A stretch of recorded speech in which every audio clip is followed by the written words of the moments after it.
Hello, everyone, and welcome back to Nightmare Narratives. I can picture some of you already in bed, maybe some of you just getting home from work. Wherever you are, whatever time it is, I'm glad you're here. If this helps you relax or sleep, please like and subscribe. It means a lot. Now let's get you comfortable, and I'll tell you tonight's story. My name is Thomas Blackwater, and I've been a forest ranger for 15 years. I thought I knew everything about surviving in the wilderness. I was wrong. It was February 1963, and Virginia was buried under the worst winter anyone could remember. The temperature hadn't climbed above zero in 3 weeks, and the snow kept falling. Ravens Peak, where I worked, was completely cut off from the world. No roads, no phone lines, no way in or out until spring. I didn't mind the isolation. After 2 tours in Korea and 15 years in these mountains, I was used to being alone. My job was teaching survival skills to military units, showing them how to stay alive when everything went wrong. I was good at it too. I could make fire from wet wood, find food where others saw nothing, and keep warm in conditions that would kill most people in hours. The cabin where I lived sat at 4,200 feet, just below the peak itself.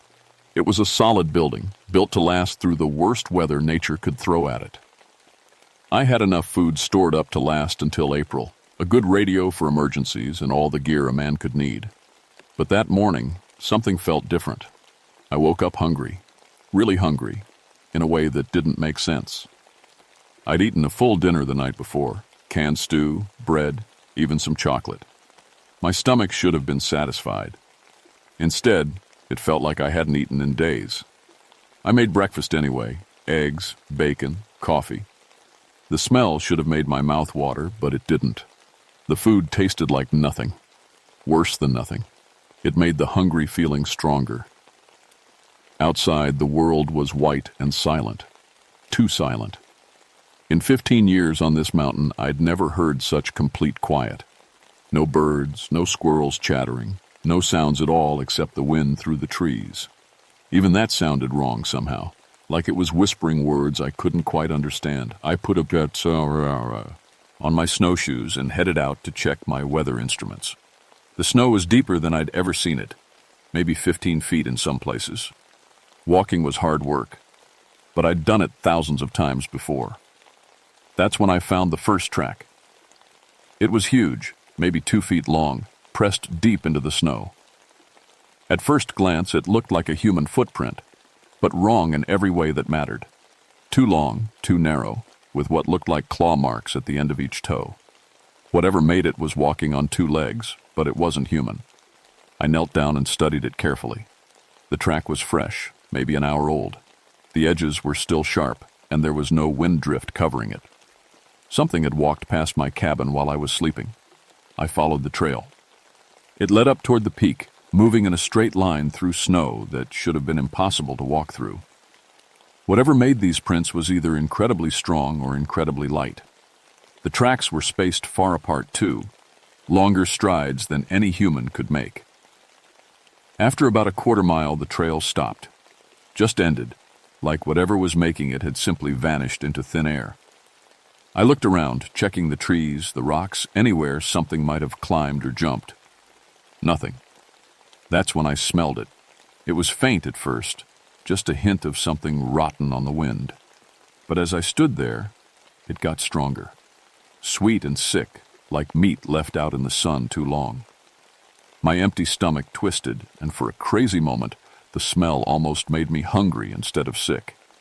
I'd smelled death before. In the war, in the forest when I'd found hikers who didn't make it through the winter. This was different. Older, like something that had been dying for a very long time. I headed back to the cabin as fast as I could move through the snow. The hungry feeling was getting worse, gnawing at me like a living thing. I tried, eating again when I got back. More bacon, some canned fruit, anything to fill the emptiness in my belly. Nothing worked. As the sun went down, I sat by my radio and tried to raise someone, anyone, on the emergency frequency. Static. Just endless static. Like the whole world had gone quiet. That night I heard footsteps on my roof. Slow, careful steps, like someone was walking around up there. But the sound was wrong. Too heavy, too spaced out. Whatever was up there was big, and it was taking its time, like it was looking for something.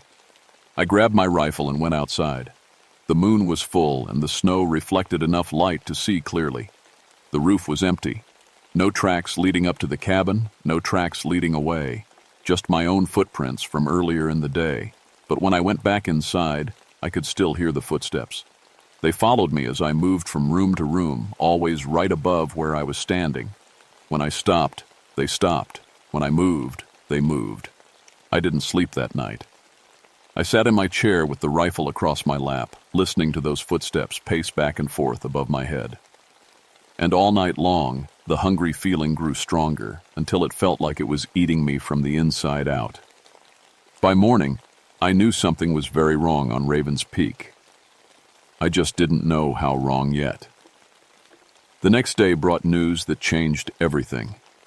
My radio crackled to life around noon, the first real signal I'd gotten in weeks. It was base command from Fort Lee, about 50 miles south. The voice was scratchy and full of static, but I could make out the important parts. Ranger Station, military training unit, 12 men, overdue check-in, last known position. I grabbed the microphone. This is Ranger Blackwater at Raven's Peak Station. Say again about the missing unit. The voice came back clearer. Blackwater, thank God. We've got a survival training group that went silent 3 days ago. 12 soldiers on winter exercise. Their last radio contact put them somewhere near your position. My stomach dropped. What kind of exercise? Standard cold weather survival. They were supposed to establish base camp and live off the land for 1 week. Full rations for emergency backup. I looked out at the endless white landscape. In this weather with this much snow, even experienced soldiers could get into trouble fast. But 12 men with full gear and backup food should have been fine for a week. I'll search for them, I told base command. But weather's been bad up here, real bad. Roger that. Their call sign was Winter Wolf. Last transmission was coordinates. The voice faded into static before I could get the numbers. I spent the rest of that day preparing. Extra ammunition, medical supplies, emergency flares, everything I might need to help 12 men in trouble. The hungry feeling was still gnawing at me, but I pushed it aside. People needed help, and that was my job. I found their camp on the second day of searching. It was about 2 miles from my cabin, in a clearing that should have provided good shelter. They'd done everything right. Military tents arranged in a defensive circle, fire pit in the center, supplies organized and protected. These men knew what they were doing. But the camp was wrong in every way that mattered. The tents were still standing, but the walls were shredded from the inside. Long tears in the canvas, like someone had used knives or claws to cut their way out. The fire pit was cold, but there were bones scattered around it. Human bones. I found the first body 20 feet from the camp. It was one of the soldiers, still in his winter gear, but he'd been eaten. There was no other word for it. Chunks of flesh torn away, bite marks on the bones, pieces missing that could only have been chewed off and swallowed. The bite marks were huge. Whatever had done this had teeth like a bear, but arranged wrong. Too many of them, too sharp, too big for any animal I knew. But the worst part was his face. He was smiling. Even after being partially eaten alive, he was smiling like he'd just heard the best joke in the world. I found 3 more bodies scattered around. The clearing. All of them showed the same signs, eaten while still alive, but smiling. One of them was missing both arms and most of his chest, but his face looked peaceful, almost happy. The supply cache told an even stranger story. These men had brought enough food to last 2 weeks, military rations, high-energy bars, even some coffee and chocolate. Most of it was still there, unopened. They'd died with plenty of food just a few feet away. That made no sense. In survival situations, the first thing you do is protect your food supply. These were trained soldiers. They would have fought like hell to defend their rations. Instead, they'd ignored the food completely and done what? Eaten each other. I was examining the largest tent when I heard the voice. "Help me!" It was weak, barely a whisper coming from somewhere nearby.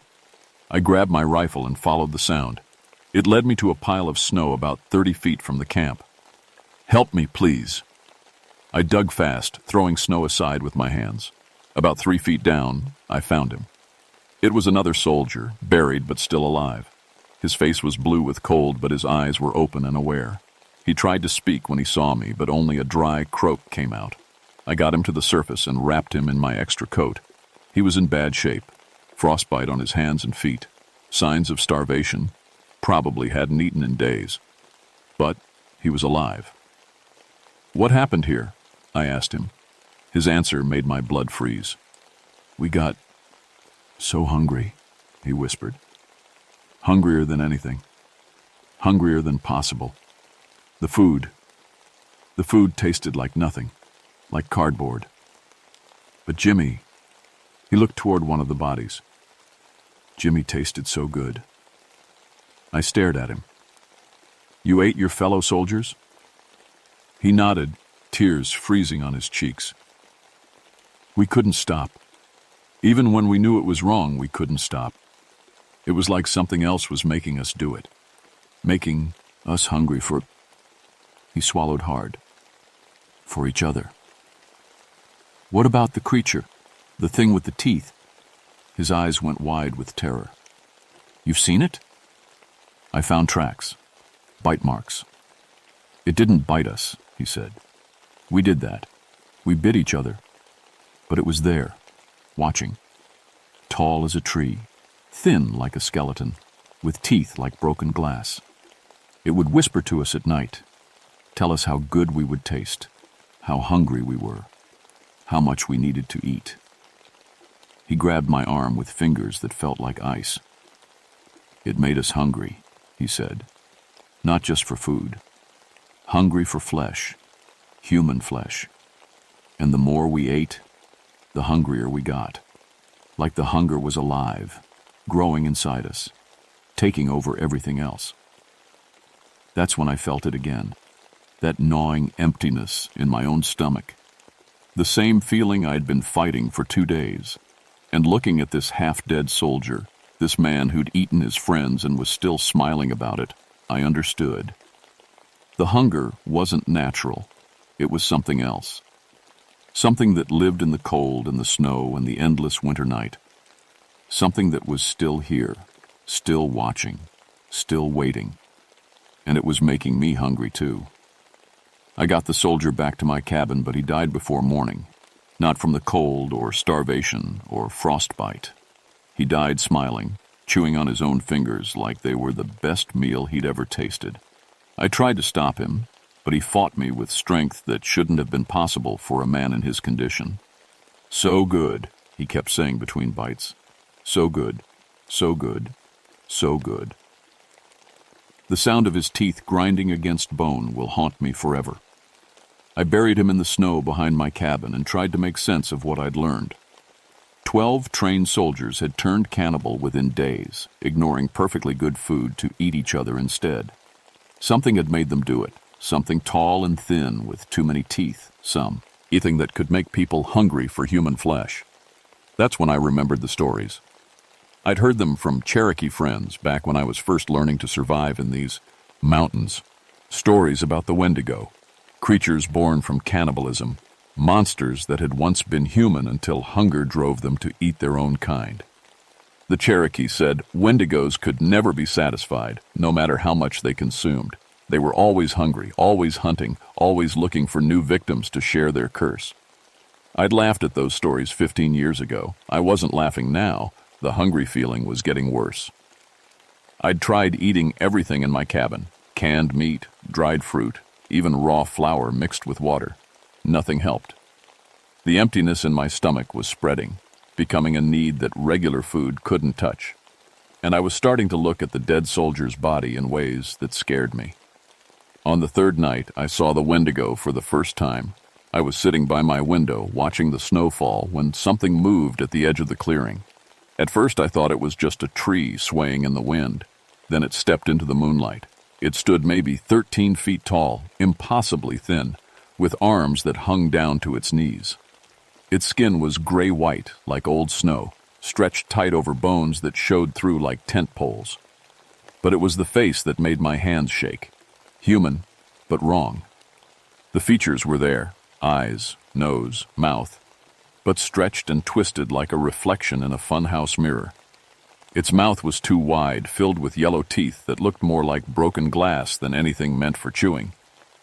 And its eyes were black holes that seemed to pull light into them and give nothing back.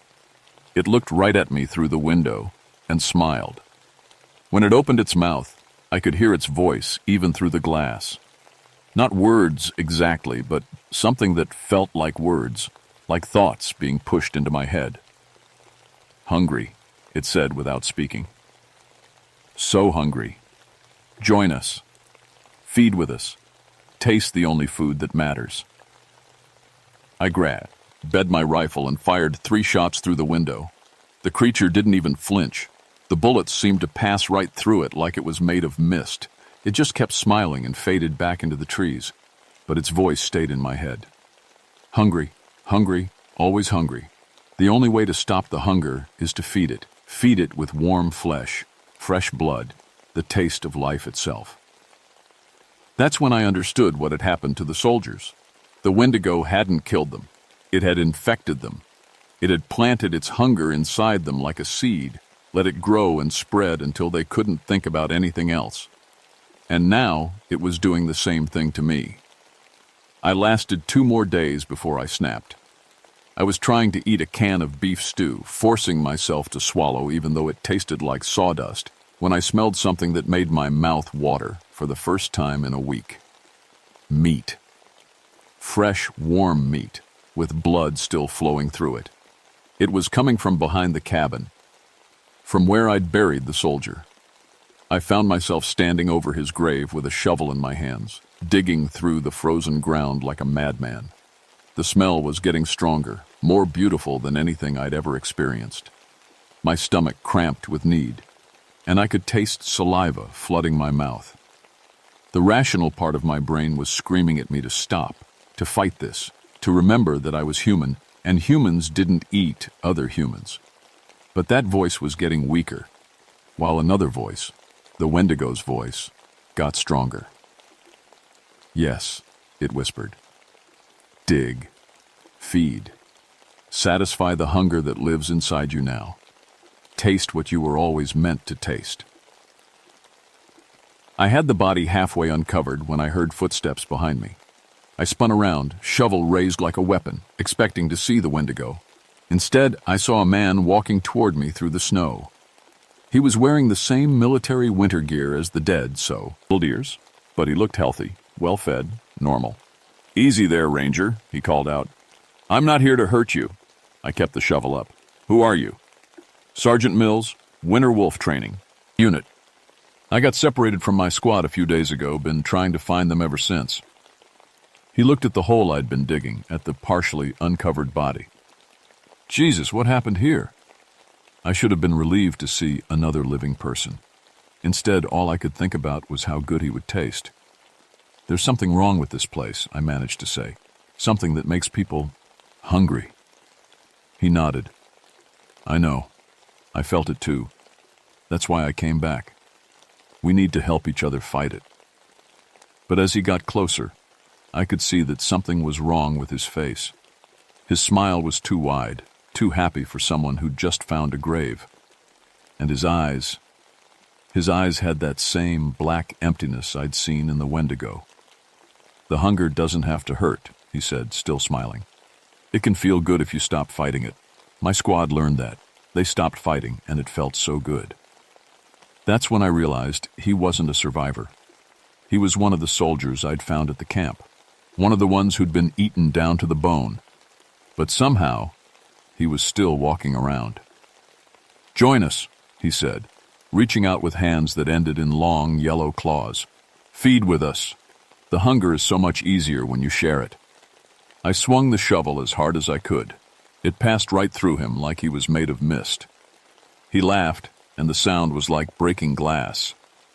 "You can't fight what you're becoming," he said. "Look at yourself. Look at what you were doing when I found you." I looked down at the hole, at the dead body I'd been trying to uncover, at my hands that were still trembling with need. He was right. I was losing the fight against whatever was happening to me.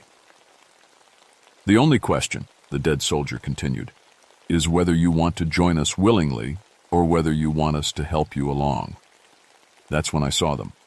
More figures coming out of the trees, all 12. Soldiers from the Winter Wolf unit walking toward me through the snow. Some were missing arms or chunks of flesh. Others were just skeletons held together by frozen sinew. But they were all smiling, all reaching for me with clawed hands. And behind them, taller than the trees, the Wendigo itself stepped into the clearing. Feed, it said inside my head. Feed, and the hunger will stop hurting. Feed, and you can be part of us forever. I ran. I dropped the shovel and ran through the snow as fast as my legs could carry me. Behind me, I could hear them laughing, but they didn't chase. They didn't need to, because I could feel the hunger spreading through my body like poison. I could feel my teeth getting longer, sharper. I could feel my arms stretching, my fingers turning into claws. I was becoming one of them, and there was nowhere to run that would take me away from what I was turning into. I made it back to my cabin, but barely. My legs were longer now, stretching out with each step until I was covering ground like no human could. My hands had grown claws that scraped against my rifle when I tried to hold it. And the hunger, God, the hunger was everything. It wasn't just in my stomach anymore. It was in my bones, my blood, my thoughts. Every time I looked at my own reflection in the window, I wanted to bite into the flesh I saw there. I caught myself licking my lips when I thought about the taste of my own arm. I had maybe hours before the transformation was complete. Hours before I became like the soldiers, like the Wendigo itself. I had to figure out how to fight this, and I had to do it fast. I started going through everything I could remember about Wendigo legends. The Cherokee stories all said the same thing. Once someone turned cannibal, they were lost forever. The hunger would never stop, never be satisfied. They would keep eating until there was nothing left to eat, and then they would hunt for more. But there were other stories too. Older ones, from tribes that had actually fought Wendigos and won. Fire. They always mentioned fire. Wendigos were creatures of winter, of cold and hunger and endless night. They couldn't survive in heat, couldn't exist in places where warmth and light drove away the shadows. If I could create enough fire, enough heat, maybe I could drive the thing away. Or maybe I was just desperate and grasping at anything that felt like hope. I gathered everything flammable I could find. Kerosene, gasoline for my generator, propane tanks, even my furniture and clothes. I piled it all in the center of my main room and soaked it with fuel. If I was going to burn this thing out, I was going to do it right. That's when they came for me. The dead soldiers surrounded my cabin just after sunset. I could see them through the windows. 12 rotting corpses moving with purpose, their black eyes fixed on me. Some were crawling on all fours like animals. Others walked upright but wrong, their joints bending in directions that should have been impossible. And behind them, the Wendigo towered above the trees like a nightmare given flesh. Why do you fight? Its voice echoed in my skull. The hunger is part of you now. You can feel your body changing, becoming what it was always meant to be. Stop fighting and join your family. My family. That's what it called the soldiers. Its family of cannibals and monsters. The first one came through the window in an explosion of glass. It had been Sergeant Mills when it was alive, but now it was something else. Its jaw hung open too wide, revealing rows of needle-sharp teeth. Its fingers had grown into claws long enough to gut a man with one swipe. I lit a flare and shoved it into the creature's face. It screamed, the first real emotion I'd heard from any of them, and staggered backward. Where the fire touched its skin, the flesh sizzled and blackened. "Fire," I whispered. "It works." But there were 11 more coming through the windows and door. I threw the flare into my pile of fuel and dove for cover behind my overturned table. The explosion lit up the cabin like the sun, and the heat hit me like a physical blow. Every one of the dead soldiers screamed at once, a sound like all the pain in the world compressed into one horrible cry. Through the flames I could see them retreating, their bodies smoking and burning where the light touched them. But they weren't destroyed, just hurt, angry, more desperate than before. And the Wendigo itself was still out there. Clever, its voice said, and now it sounded amused. But fire burns out, fuel runs dry, and you are still becoming one of us, whether you fight or not. It was right. I could feel the changes accelerating, fed by the stress and fear. My spine was stretching, pulling my torso upward. My teeth were pushing through my gums, long and sharp and wrong. Worst of all, the smell of my own burning cabin was making me hungry. The fire was driving the monsters back, but it was also destroying my shelter, my supplies, my only protection against the winter.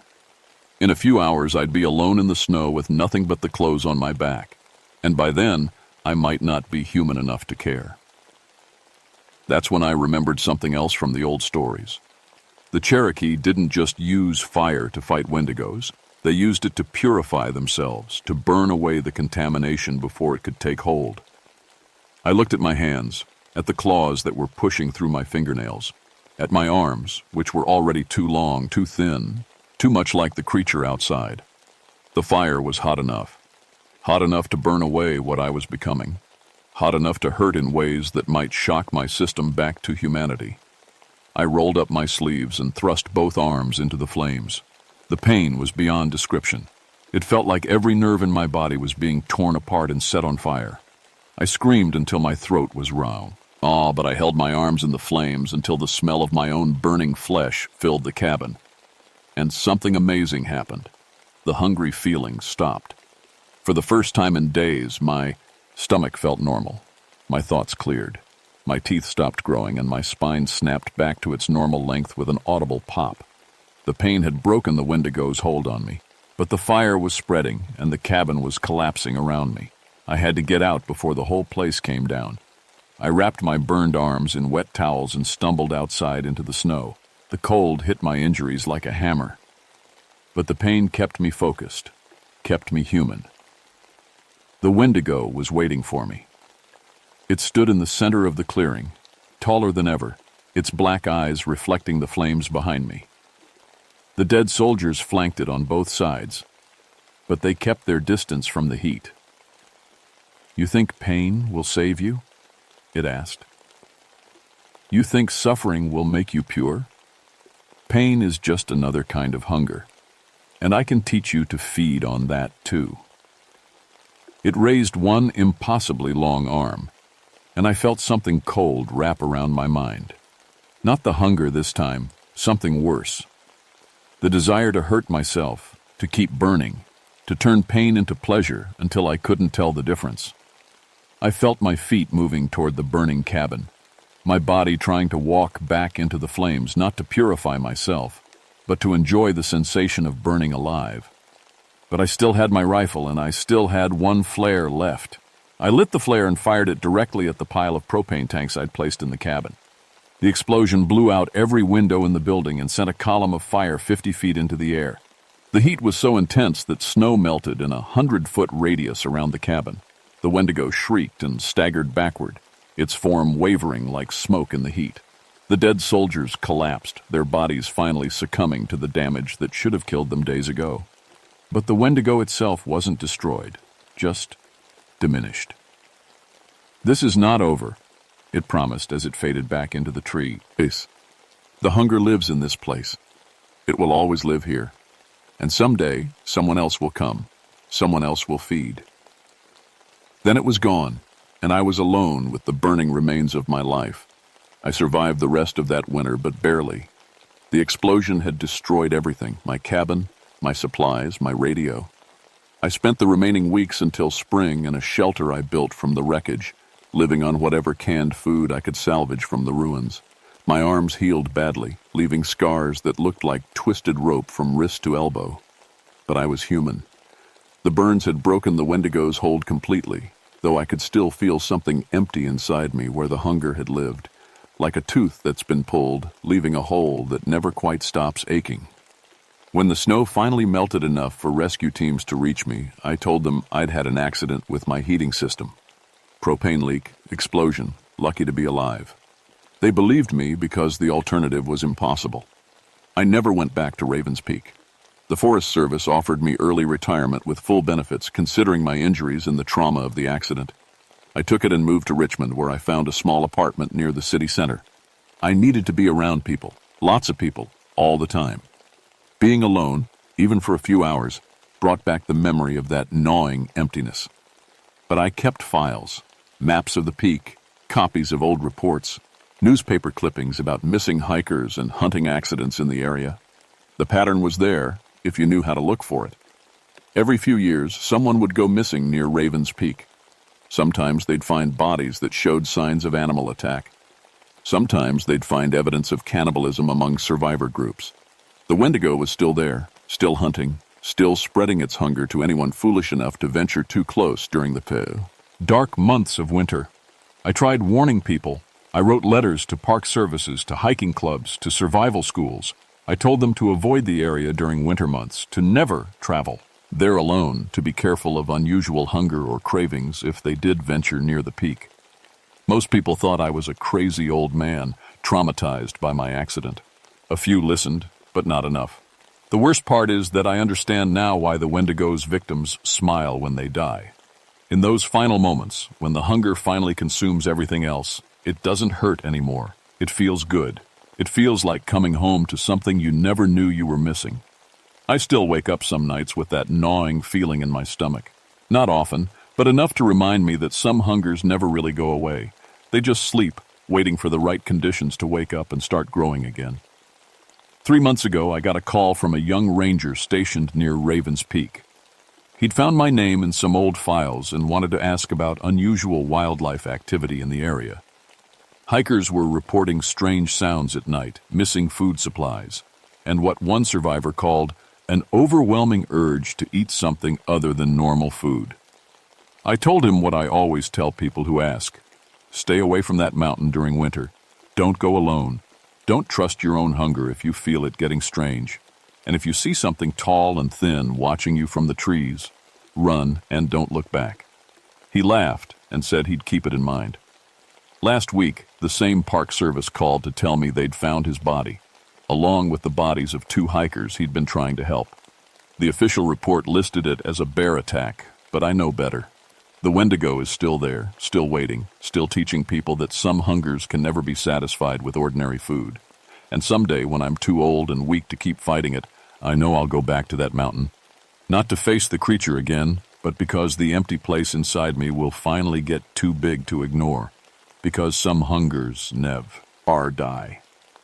They just wait, patient as winter, for their chance to feed again. I'm 71 years old now, and I can feel that patience wearing thin. 15 years I spent teaching survival in those mountains, and I thought starvation was just a technical problem to solve. Then I learned that some hunger never dies.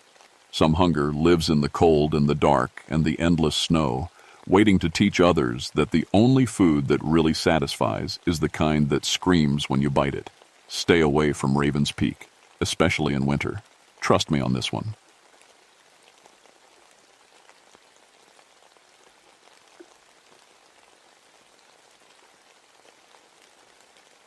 My name is Elizabeth Crowfoot, and I've been a forest ranger for 12 years now. People think my job is all about preventing forest fires and helping lost hikers, but that's not the whole truth. I work in cultural resource management, which means I protect old Native American sites from grave robbers and vandals. It's important work, even if it doesn't sound exciting. I'm 37 years old, and I used to be married, but that didn't work out. No kids either. Maybe that's for the best, considering what I deal with sometimes. Before I became a ranger, I studied anthropology in college. I learned about different cultures and how they bury their dead. That knowledge has helped me more times than I can count. The Daniel Boone National Forest in Kentucky is my territory. It's beautiful country, full of rolling hills and deep valleys. Most of it is peaceful, but some places feel different. Hell's Hollow is one of those places. Hell's Hollow sits 20,800 feet up in the mountains, tucked away where most people never go. You can't drive there. You have to hike for hours through thick woods just to find it. The valley is surrounded by tall rock walls that make it feel like nature's own prison. Even on sunny days, the place stays dark and cold. In September of 1981, I got called out there because of a university research team. They were doing an archaeological survey of Cherokee burial grounds. The Cherokee people used Hell's Hollow as a sacred burial place for hundreds of years before white settlers came. The university had permission from the Cherokee Nation to document the site, and my job was to make sure they followed all the rules about respecting Native American remains. The first thing I noticed when I hiked into Hell's Hollow was the fog. It hung thick and low, never lifting even when the sun was bright outside the valley. I could only see about 20 feet in any direction. The fog felt wrong somehow, like it was hiding something that didn't want to be found. Dr. Sarah Mitchell led the university team. She was a nice woman, maybe 10 years younger than me, with the kind of enthusiasm that comes from loving your work. Her graduate student, Tommy Barnes, was just a kid, maybe 22 years old and excited about his first real dig. "This site is incredible, Elizabeth," Dr. Mitchell told me on my first day there. "The burial patterns are unlike anything we've seen.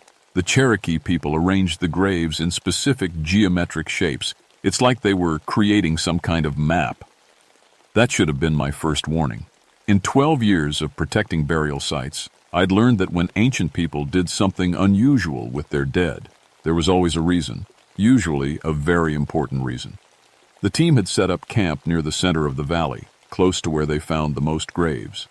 They worked carefully, using small brushes and tools to uncover bones without damaging them. Everything looked normal at first. But as the days passed, I started noticing things that bothered me. The bones weren't where they should be. Cherokee burial practices were very specific. Bodies were placed facing east, with certain grave goods arranged in particular ways. But these bones had been moved around, not by animals or weather, but by human hands. Someone had been digging up the dead and putting them back in different positions. "Dr. Mitchell," I said one morning, "have you noticed that some of these remains look like they've been disturbed?" She looked up from where she knelt beside an open grave. "We thought that too at first, but the disturbance patterns are so old they might be part of the original burial ritual. Maybe the Cherokee people moved bones around for religious reasons we don't understand yet." That didn't feel right to me, but I couldn't argue with her expertise. She had more education than I did, and the Cherokee elders who gave permission for the dig hadn't mentioned anything unusual about the site. But I kept watching, and what I saw made my skin crawl. Every morning the bones would be in slightly different positions than where the team had left them the night before. Not dramatically different, just a little bit, like someone had picked them up and put them back down wrong. The graduate student Tommy noticed it too. "Miss Crowfoot," he whispered to me one evening as we sat around the campfire, "I swear those bones in Section 3 moved last night. I photographed everything before we covered it up, and this morning the skull was turned the other way." "Did you tell Dr. Mitchell?" I asked. He shook his head. "She'd think I was imagining things, but I know what I saw." I believed him. In my 12 years protecting sacred sites, I'd learned to trust my instincts, and my instincts were screaming that something was very wrong in Hell's Hollow. The fog never lifted. The temperature never warmed up, even though it was still early fall. And sometimes, when the wind blew through the valley, it sounded almost like voices whispering words I couldn't quite understand. On our 6th day in Hell's Hollow, we found the carved bones. Dr. Mitchell called me over to Section 7, where they'd been working on what looked like a family burial plot. 3 skeletons lay side by side, 2 adults and a child, probably buried together centuries ago. But these bones were different from all the others we'd found. Someone had carved intricate patterns into every single bone. Not just simple scratches, but detailed designs that looked like they'd been made by an artist. Spirals and symbols covered the skulls. The long bones of arms and legs had been turned into elaborate sculptures, carved with impossible precision. "Elizabeth, look at this craftsmanship," Dr. Mitchell said, her voice full of wonder. "These carvings are incredibly detailed. The Cherokee people must have had master bone carvers we never knew about." I knelt down next to the graves and looked closer. The carvings were beautiful, I had to admit, but something about them made my stomach turn.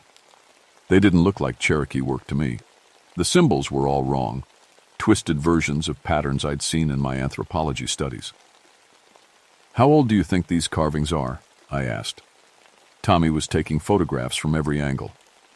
"They look ancient," he said. "The bone has that same aged color as all the other remains. These carvings have to be hundreds of years old." But I wasn't so sure. The carved lines looked too clean, too fresh. Ancient bone carving usually wore down over time, especially bone that had been buried in damp earth. These designs looked like they'd been made yesterday. That night, I couldn't sleep. I kept thinking about those carved bones and the feeling they gave me. Around midnight, I gave up trying to rest and decided to walk around the camp. The fog was thicker than usual, and I could barely see the tents just 20 feet away. I was walking toward the dig site when I heard it, a soft, scraping sound, like someone dragging a stick across stone. I stopped and listened. The sound came again, from the direction of Section 7, where we'd found the carved bones. My heart started beating faster. All the rules said I should wake up the others, but something made me want to investigate first. Maybe it was just an animal, and I didn't want to scare the university team over nothing. I pulled out my flashlight and walked slowly toward the sound. The beam cut through the fog, but I could only see a few feet ahead of me. The scraping sound continued, steady and rhythmic, like someone working on a craft project. When I reached Section 7, I could hardly believe what I saw. Tommy Barnes was kneeling beside the graves, but something was wrong with him. He was perfectly still, like a statue. His arms hung at his sides, and his head was tilted at an odd angle. The scraping sound was coming from the bones in the grave. They were moving. The carved bones were sliding across each other, rearranging themselves into new patterns. I watched in horror as a femur rolled over and aligned itself with a carved rib bone. The skull turned slowly until it faced directly up at the sky, all without anyone touching them. "Tommy?" I whispered. He didn't respond. I reached out and touched his shoulder.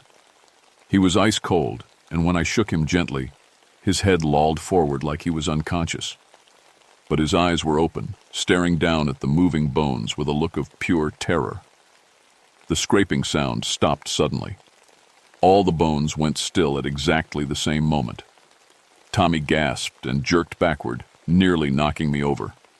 "What happened?" he asked, his voice shaking. "I was in my tent, and then I was here. How did I get here?" I helped him stand up. His whole body was trembling. "What's the last thing you remember?" I asked. I was looking at the photographs I took today. I was studying the bone carvings, trying to figure out what they meant. Then I felt really tired, and I thought I'd just rest my eyes for a minute. He looked around frantically. "Why am I out here? Did I sleepwalk?" I didn't know what to tell him. I'd seen the bones move with my own eyes, but how could I explain that? Who would believe me? "Let's get you back to your tent," I said.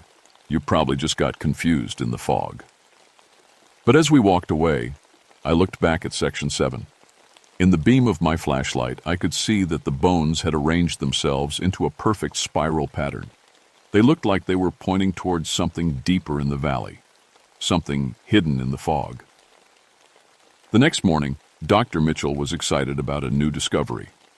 During the night, someone had found another set of carved bones in Section 12, about 50 yards from where we'd been working.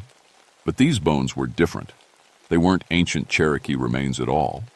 They were fresh, T. bones still had bits of dried flesh clinging to them, and they smelled like death. But they'd been carved with the same intricate patterns as the ancient bones. Someone had taken a recently dead person and turned their skeleton into art. "We need to call the police," I told Dr. Mitchell. "These bones are from someone who died recently. This might be a murder scene." She nodded, but she looked more fascinated than horrified. "The carving technique is identical to the ancient bones. Whoever did this has studied Cherokee burial practices extensively. The precision of the work is incredible." Tommy was quiet all morning. He kept staring at the new bones with a strange expression on his face. When I asked him if he was feeling all right, he just shook his head. "I keep having dreams," he told me quietly. "Dreams about someone carving bones while the person is still alive. I can hear them screaming, but I can't move or help them. It feels so real." I felt a chill run down my spine. "Tommy, I think you should leave the valley today. Take a few days off." "I can't," he said. "I need to stay. I need to understand what the carvings mean. They're trying to tell us something important." That afternoon, while Dr. Mitchell hiked out to get cell phone signal and call the authorities, I stayed in camp with Tommy. The fog was getting thicker, and the temperature was dropping even though it was barely past noon. Tommy sat beside the fresh bones, studying them intently. He had his notebook out and was copying the carved symbols onto paper.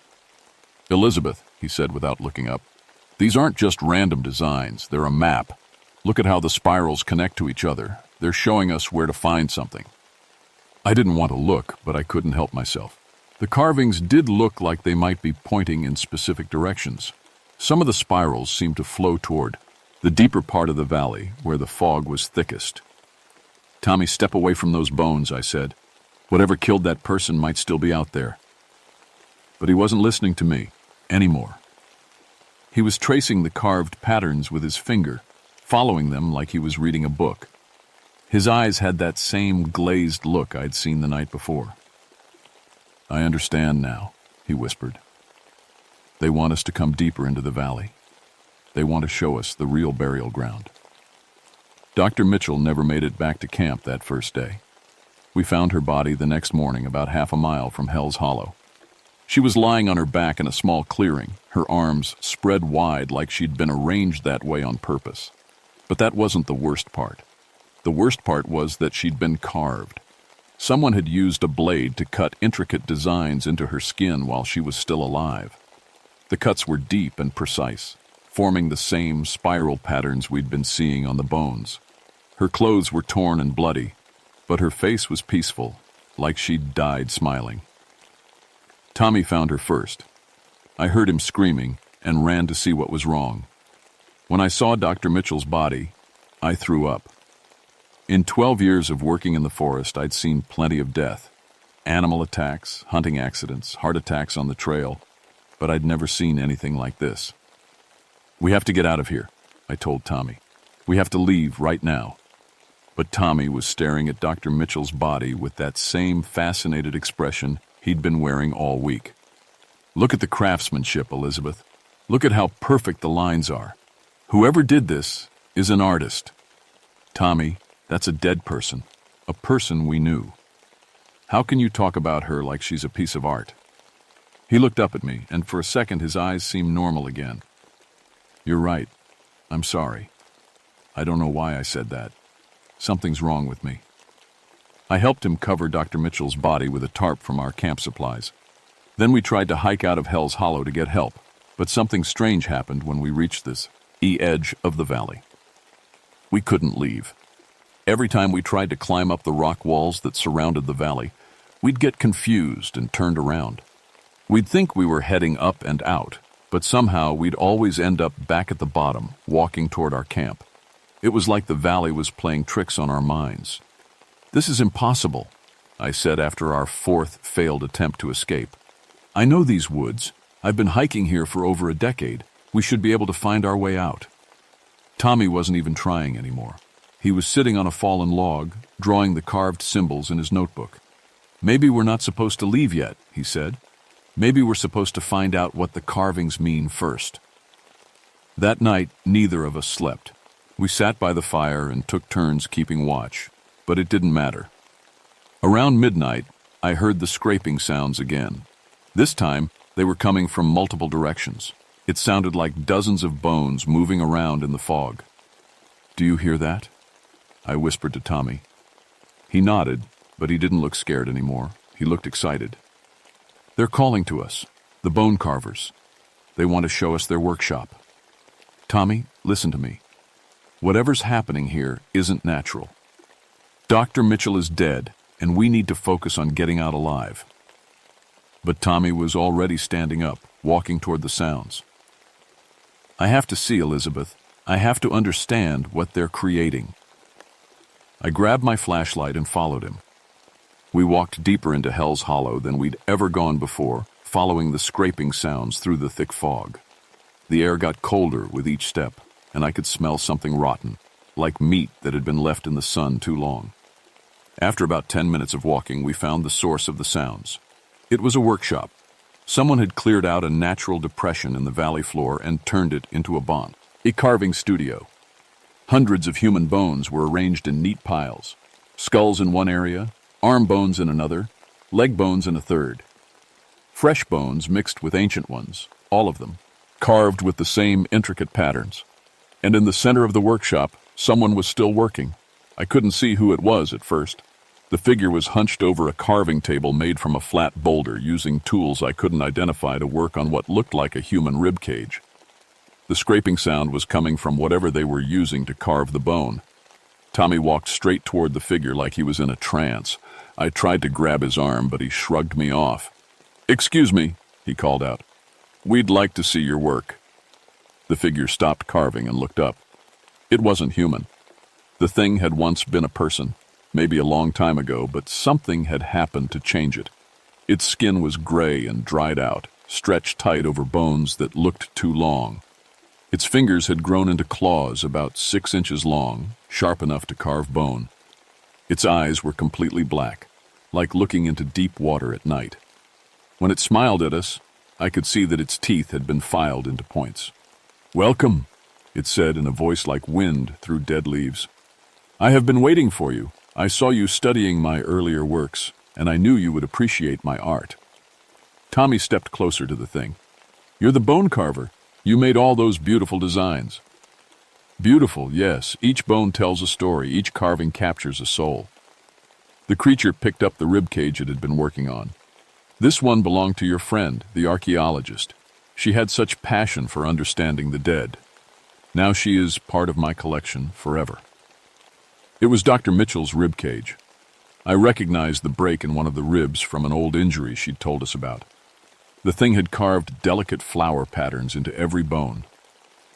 "You killed her," I said, my voice barely a whisper. "I transformed her," the creature corrected. "Death is temporary. Art is eternal. She will never be forgotten now. Ami was looking around at all the carved bones with wonder. "How long have you been creating this art?" "Centuries. I was once like you, a person who came to study the Cherokee graves. But I learned that the dead have so much more to offer than dusty history. They can become masterpieces." The thing stood up, and I could see it was at least 7 feet tall. Its joints moved wrong, like they'd been taken apart and put back together incorrectly. "The Cherokee people buried their dead here because this place is special," it continued. "The boundary between life and death is thin in this valley. I learned how to cross that boundary, how to bring the dead back to serve my vision." All around us, the piles of carved bones began to move. Skeletons assembled themselves from the scattered remains, standing up to surround us. But these weren't normal skeletons. Every bone had been carved with those spiral patterns, and the carvings glowed with a faint blue light. "My servants," the creature said proudly.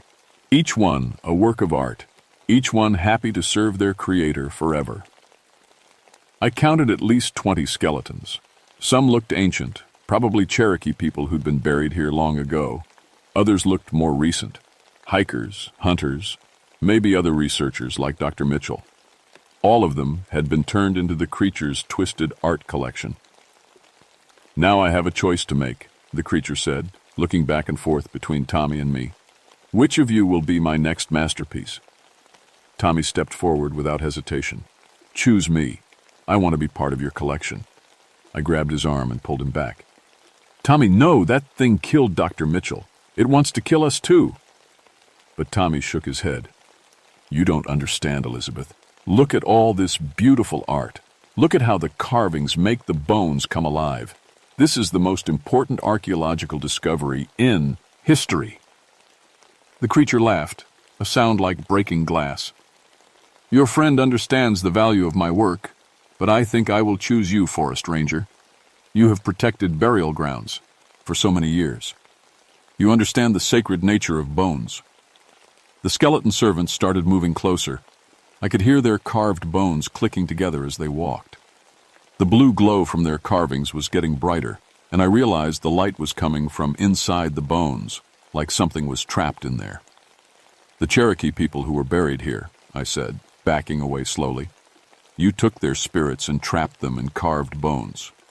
I gave them purpose, the creature corrected. Instead of rotting in the ground, they became art. Instead of being forgotten, they became eternal. But I was starting to understand something important. In my anthropology studies, I'd learned about Cherokee burial practices. The Cherokee people believed that spirits needed to be properly released to find peace in the afterlife. If their bodies were disturbed or their burial rituals interrupted, their spirits would be trapped in the world of the living. This creature had been trapping spirits for centuries, turning them into slaves. That's why the carved bones moved. They weren't just art, they were prisons. You're not an artist, I told the creature. You're a torturer. You've been keeping these people trapped, forcing them to serve you against their will. The creature's black eyes narrowed. You know nothing about art. But you will learn. When I carve your bones while you're still alive, when I trap your spirit in beautiful patterns that will last forever, then you will understand. It started walking toward me, those 6-inch claws extending from its fingers. The skeleton servants moved to block any escape route. I was trapped in the middle of the bone workshop, surrounded by the creature's victims. But then I remembered something else from my studies. Cherokee burial grounds were sacred because they were blessed by tribal shamans. The spiritual power of the place was supposed to protect the dead and help their spirits find peace. The creature had corrupted that power, turned it twisted and wrong. But maybe the original blessing was still there, buried under centuries of evil. Tommy, I called out, your notebook. Do you still have the rubbings you made of the Cherokee symbols from the legitimate burial sites? He looked confused but pulled out his notebook. Yes, why? The real Cherokee symbols, not the carved ones this thing made. Show them to the spirits. Remind them what they're supposed to look like. Tommy opened his notebook and held up his drawings of the authentic Cherokee burial symbols. The skeleton servants stopped moving. The blue glow in their bones flickered like candles in the wind. What are you doing? The creature snarled. My servants, seize them! But the skeletons weren't moving anymore. They were looking at Tommy's drawings with what might have been recognition. The authentic Cherokee symbols were reminding them of who they used to be. I started reciting what I could remember of Cherokee funeral prayers from my anthropology classes. My pronunciation was probably terrible, and I didn't know all the words, but I tried to honor the spirits the way they deserve to be honored. The creature let out a shriek of rage and lunged at me with its claws extended. But one of the skeleton servants, an ancient Cherokee warrior based on the style of his carved burial goods, stepped between us. The warrior grabbed the creature's wrists with his bony hands. You will not harm her, the warrior said, his voice echoing from inside his carved bones. She shows respect for the dead. More skeleton servants began to turn against their creator. They formed a circle around the creature, trapping it the same way it had trapped their spirits. The blue glow in their bones was changing, becoming warmer and brighter. No, the creature screamed. You are mine. I made you beautiful. I gave you purpose. But the Cherokee warrior shook his head. You gave us slavery. She offers us peace. The warrior looked at me, and somehow I could see kindness in his empty eye sockets. Finish it, protector of sacred places. Send us home. I continued the funeral prayers, speaking as clearly and respectfully as I could. As I spoke, the blue glow began to fade from the carved bones. One by one, the skeleton servants crumbled to dust, their spirits finally free to continue their journey to the afterlife. The creature fought desperately, but without its servants to help it, it was outnumbered. The Cherokee warrior held it still while I completed the prayers. This place is sacred, I said in my strongest voice. These people deserve respect, not slavery. Their spirits deserve peace, not imprisonment. The creature's form began to waver, like it was made of smoke instead of flesh and bone. You don't understand, it whispered. I was trying to make them eternal. I was trying to save them from being forgotten.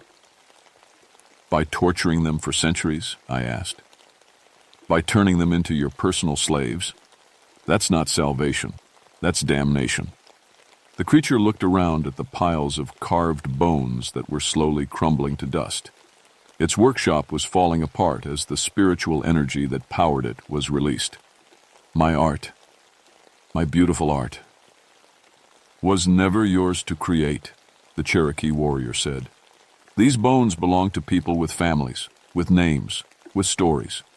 You stole all of that from them. The creature let out one final shriek before it collapsed into a pile of gray ash.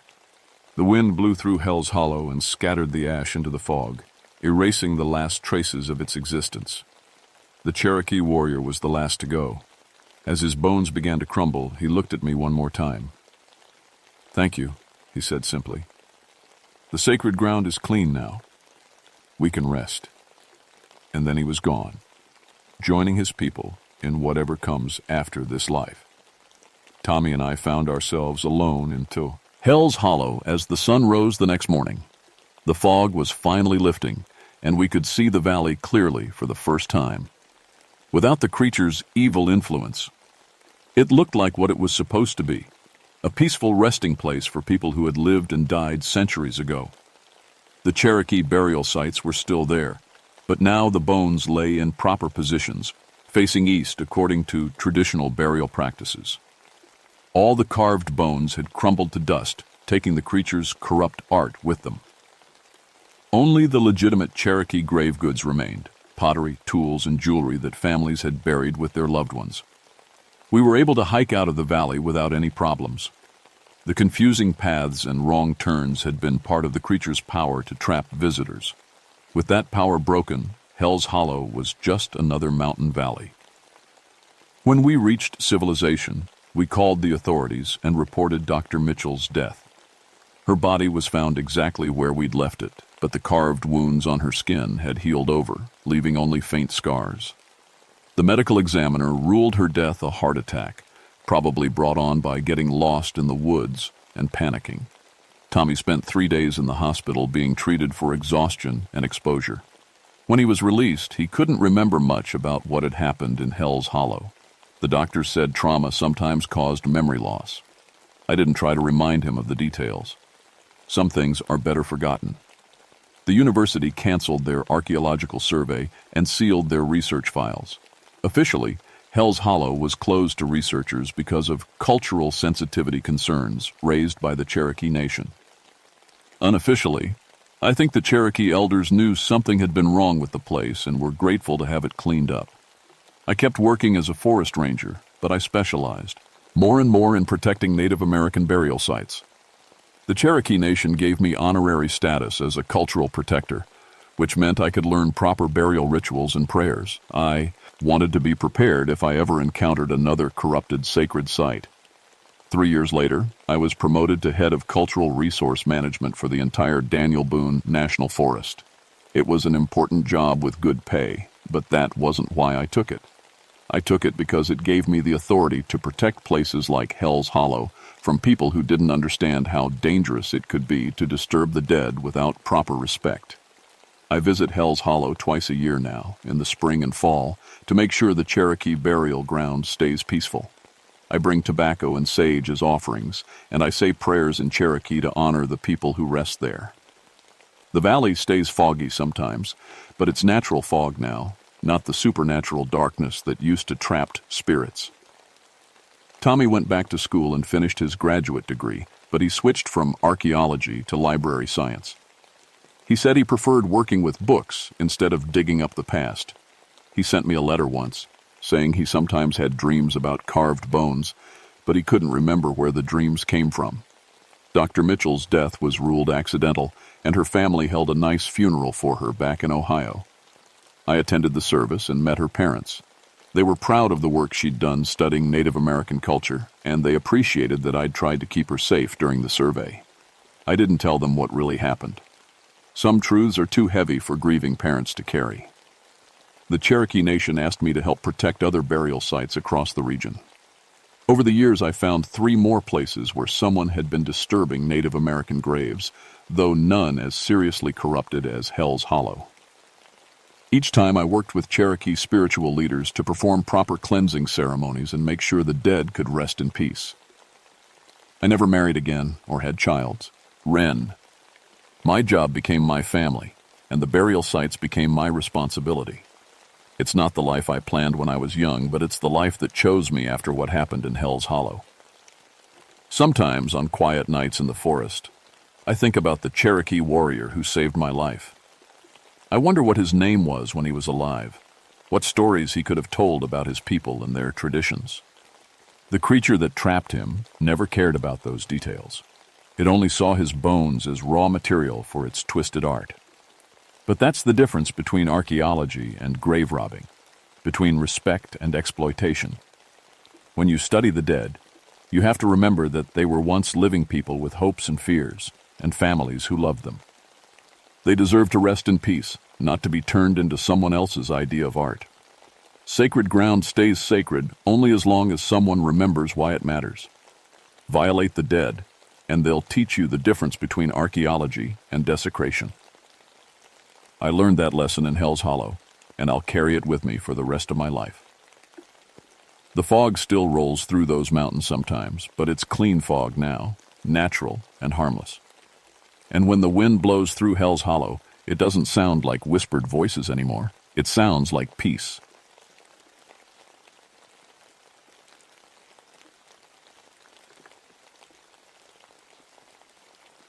My name is Daniel Wolfhart, and I've been a park ranger for 20 years. Most folks think they know what darkness looks like, but they're wrong. Real darkness isn't just the absence of light, it's something that moves, breathes, and hunts. I work nights in the Great Smoky Mountains of Tennessee. My grandmother was Cherokee, and she taught me things the Park Service manual never covered. How to walk so quiet that deer don't lift their heads. How to read animal tracks in moonlight. How to feel when something wrong is watching you from the trees. Midnight Ridge sits at 3,600 feet, trapped between 2 taller peaks. The sun never touches it directly, not even in summer. In winter, with the thick clouds we get, that place stays dark for weeks at a time. The Cherokee called it a thin place, somewhere the spirit world pushes through. Later, during the Civil War, they executed deserters up there. The ground soaks up violence like a sponge soaks up water. December 1992 was the worst winter I'd ever seen. Snow came early and stayed late. The clouds hung so low you could almost touch them, blocking out the moon and stars. Most nights, you couldn't see your hand in front of your face without a flashlight. That's when the hikers started talking. First, it was just stories around the ranger station coffee pot. A family from Atlanta said something followed them down the trail.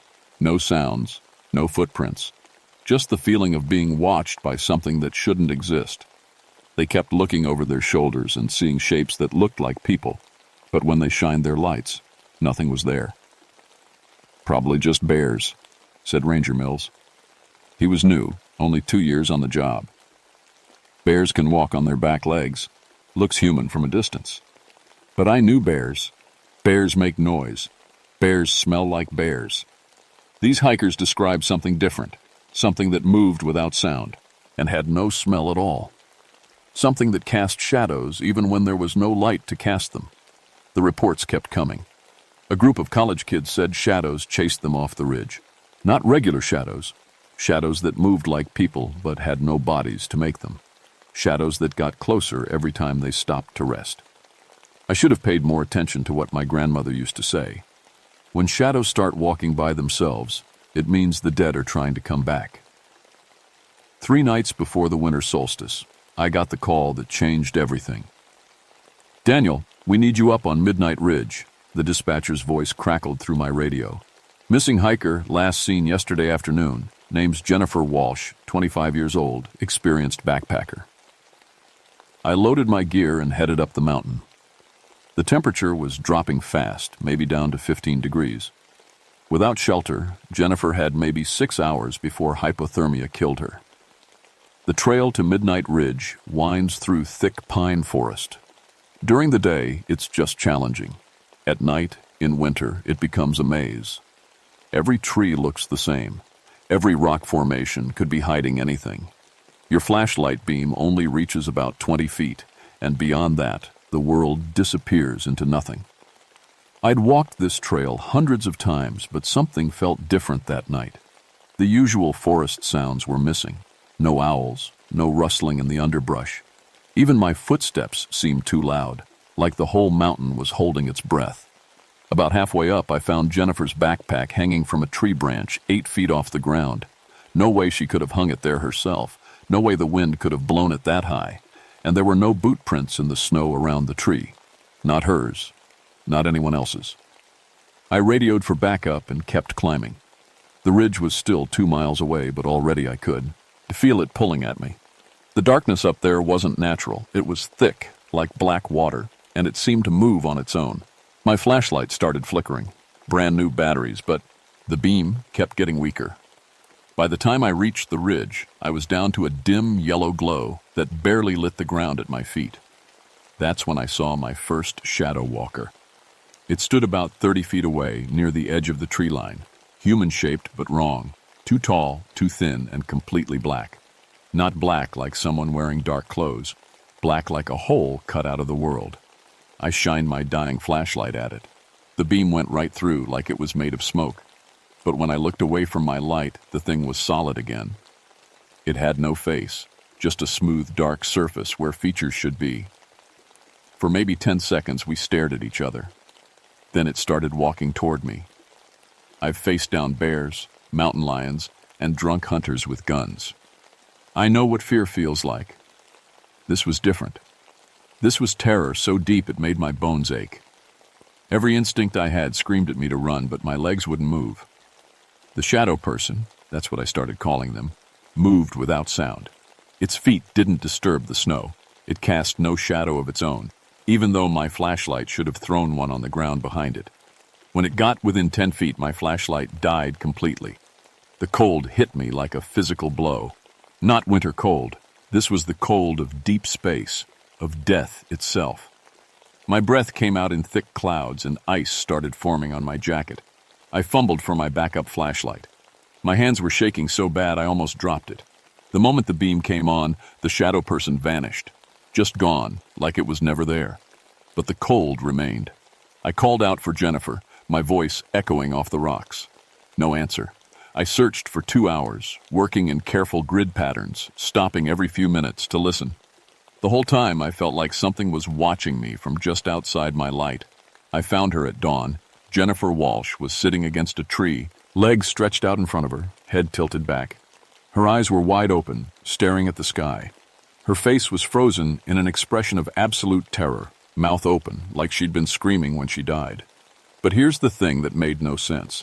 The temperature that night had been around 15 degrees. Cold enough to kill, sure, but Jennifer was frozen solid. Her body was hard as stone, like she'd been in a deep freeze for weeks. Her skin was white as paper, and when I touched her hand to check for a pulse, it felt like touching ice. The medical examiner later said she'd died of hypothermia, but he couldn't explain why she'd frozen so completely in such a short time.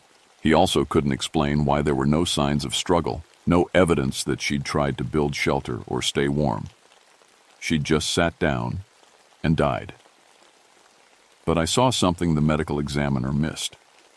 In the snow around Jennifer's body, there were marks, not footprints, more like places where the snow had been pressed down by something heavy. The marks formed a perfect circle around her, about 10 feet across, as if something had been walking around and around her while she died.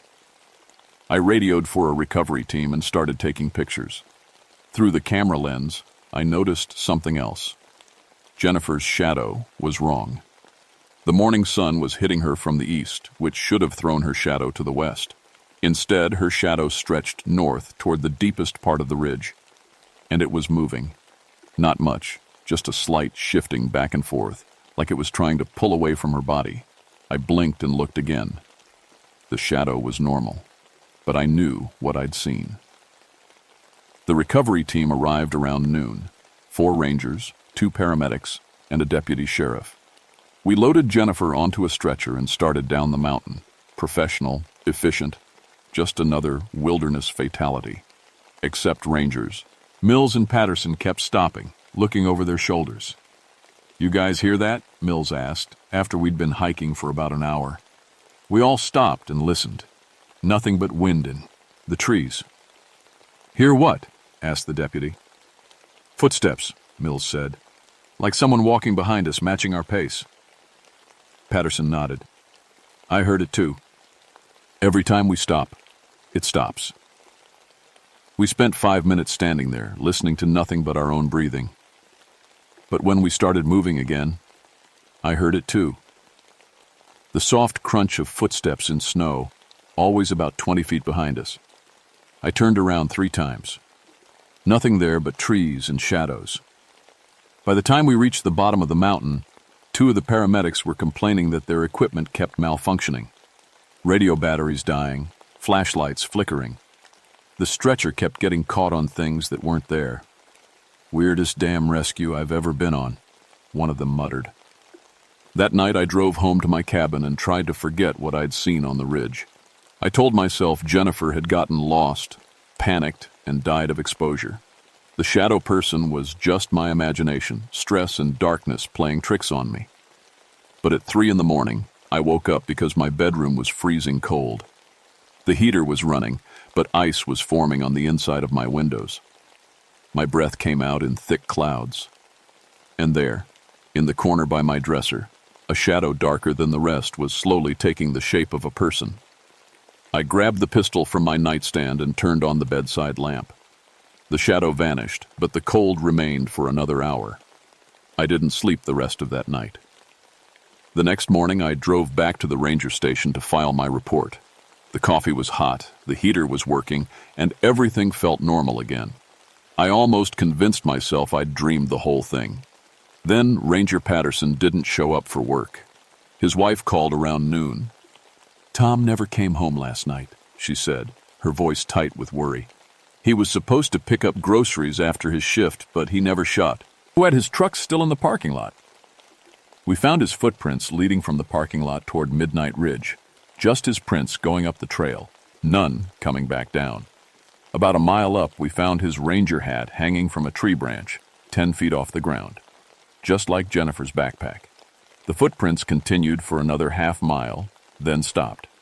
Not gradually, like he'd reached hard ground. They just ended, mid-stride, like Tom Patterson had vanished into thin air. "Could have been an animal attack," said Mills, but his voice shook.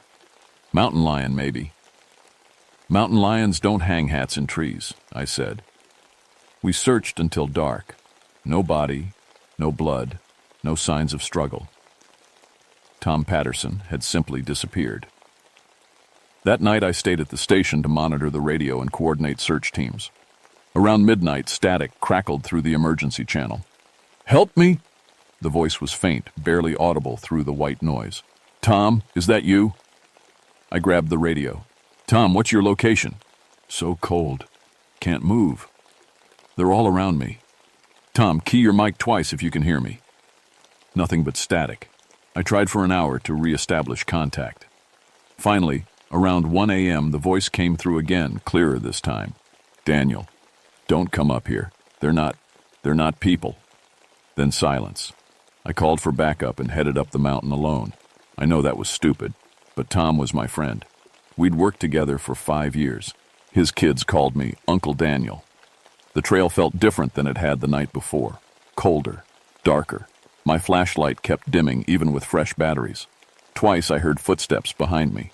When I turned around, I caught glimpses of human-shaped shadows moving between the trees. But they were always just outside my light. I found Tom about 2 miles up, in a small clearing I'd never seen before. He was standing in the center, perfectly still, arms at his sides. His ranger jacket was covered in frost, and his face was pale as snow. "Tom!" I ran toward him. "Tom, are you okay?" He didn't respond.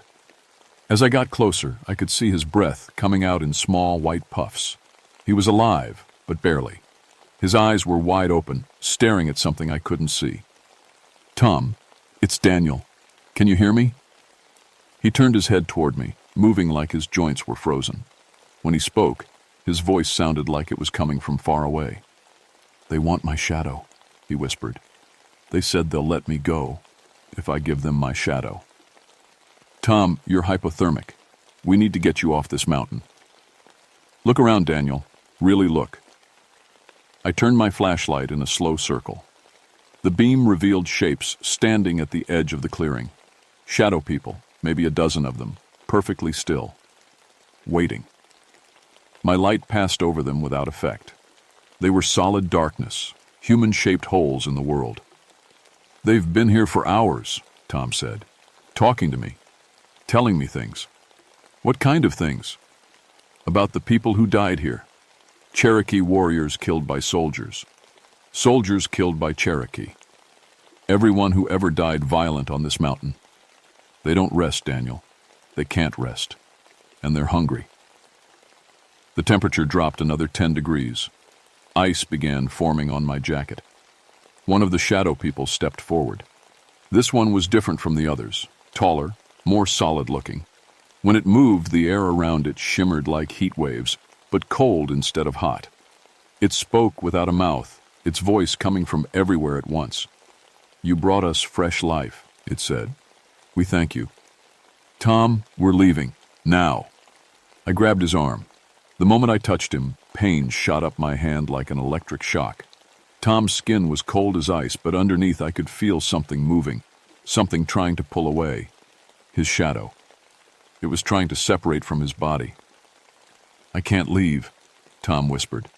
"If I try to leave, they'll take it by force, and then I'll be like them." "Take what?" "My shadow. They feed on shadows, Daniel, on the life that casts them. Each person they consume makes them stronger." The lead shadow person moved closer. I could feel its presence like a weight pressing down on my chest. "Give us the shadow freely and the flesh may go," it said. "Resist, and we take both." "How many people have you killed?" I asked. "Killed?" The thing sounded amused. "We do not kill, we preserve.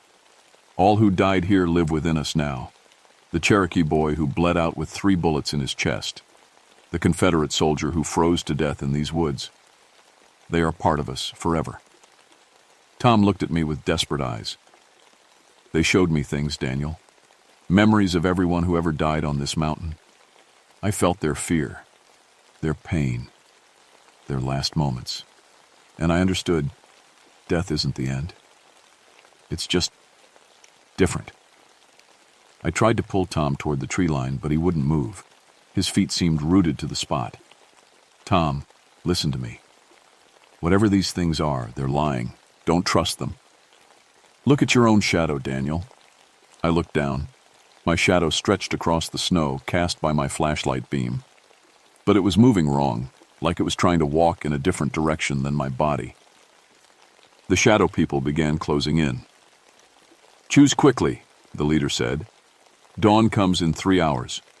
If you are still here when the sun rises, the choice will be made for you." That's when I remembered my grandmother's stories about Cherokee light ceremonies, about how the old warriors would drive away evil spirits with sacred fire. I also remembered the emergency flares in my backpack. "Tom, when I give the signal, run for the trees. Don't look back, don't stop. Get off this mountain." "What about you?" "I'm going to buy us some time." I pulled out a road flare and struck it against the igniter. Red fire blazed to life, 10 times brighter than my flashlight. Gah! The shadow people recoiled, their forms becoming less solid. "Run!" Tom stumbled toward the tree line. I followed, holding the flare high, sweeping it back and forth. The shadow people circled us like wolves, staying just outside the light. We made it maybe 50 yards before Tom collapsed. "Can't feel my legs," he gasped. I looked down and saw the problem. His shadow was stretching behind us, still connected to his body but getting thinner, like taffy being pulled. The shadow people weren't chasing us. They were draining him from a distance. "They're taking it anyway," Tom whispered. "I can feel myself getting weaker." The flare was burning down. Maybe 2 minutes of light left. "I'm sorry, Daniel. Tell my family I tried to come home." Tom's shadow snapped like a broken rubber band. One moment it was there, the next it was flowing across the snow toward the shadow people like black water. Tom aged 20 years in 10 seconds. His hair went gray, his face wrinkled, his back bent. He gasped once, then crumpled to the ground, dead. The shadow people absorbed Tom's shadow into their forms, becoming more solid, more real. The leader turned toward me. "Now," it said, "we have use for you." My flare went out. In the sudden darkness, I felt them pressing close around me.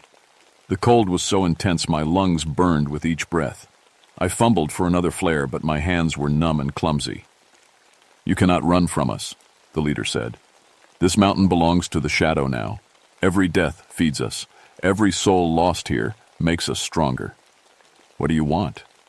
"What we have always wanted. To return to the world of the living. For too long, we have been trapped in this thin place between life and death. But the barrier grows weak. Soon, we will walk in daylight again." I finally got another flare lit. The red light revealed dozens of shadow people now, more than before. They surrounded me in expanding circles like ripples on a dark pond. "Tom's death opened the way wider," the leader continued. "His life force, his terror, his despair, all of it feeds the Bree. Between worlds. By tomorrow's dawn, we will have enough strength to leave this place. And then what? You'll hunt people in the towns below? We will do what we have always done. We will collect the shadows of the living and add them to our number, one by one, until all humans cast shadows that serve us." I thought about Jennifer Walsh, frozen in terror, about Tom Patterson, aging to death in seconds, about all the other hikers who'd reported being stalked by moving shadows. "How many people have you killed?" "None. We do not kill. We preserve. Every soul we collect remains conscious within us forever. They experience every moment of every hunt. They feel every new victim's fear as if it were their own." The flare was burning down again. I had maybe 3 left. "You're insane. We are patient. We are eternal. And we are hungry." I looked around desperately, trying to remember everything my grandmother had taught me about Cherokee ceremonies, about the old ways of fighting evil spirits, sacred fire, tobacco, prayer, and one more thing, sacrifice. "The old Cherokee drove you back before," I said. "The old Cherokee knew the proper rituals. They fed us willing sacrifices to keep the breach sealed. But they are gone, and their children have forgotten the old ways. Not all of them." I pulled out my pouch of Red Man tobacco, the cheap stuff I chewed when I was nervous. Not exactly sacred, but tobacco was tobacco. "You think leaf and flame will save you?" The leader laughed, a sound like wind through dead trees. "The power in your blood runs thin. You are not warrior enough for such magic." Maybe not, but I was scared enough, and desperate enough, and angry enough. I scattered the tobacco in a circle around myself and lit the 3rd flare. This time I held it like a torch and began walking toward the largest group of shadow people. "In the name of my grandmother's people," I said, my voice stronger than I felt, "I command you back to the darkness that spawned you." The shadow people wavered but didn't retreat. "You have no power here," the leader said. "Maybe not, but I've got something you want." I looked down at my shadow, cast by the flare's red light. It was moving again, tugging away from my body like it wanted to join the others. "You want my shadow? Come and take it." I started running toward the deepest part of the ridge, the place where the mountain pressed closest to whatever dark dimension these things came from. The shadow people followed, flowing across the snow like spilled ink. Behind me, I could hear Tom's voice mixed in with the others, dozens of people, maybe hundreds, all crying out in voices that echoed from within the shadow collective. "Daniel, don't let them take you. Run. Save yourself." But I kept running deeper into their territory, leading them exactly where I wanted them. At the heart of Midnight Ridge, there's a clearing about 30 feet across. The Cherokee used it for ceremonies back when they still came to this mountain. Civil War soldiers used it for executions. It was a place where the barrier between worlds had been worn thin by centuries of death and violence. It was also where I'd stashed a case of emergency flares during my last supply run. I reached the clearing with my flare burning down to nothing. The shadow people surrounded me, cutting off all escape routes. There were so many now that they blocked out the spaces between the trees.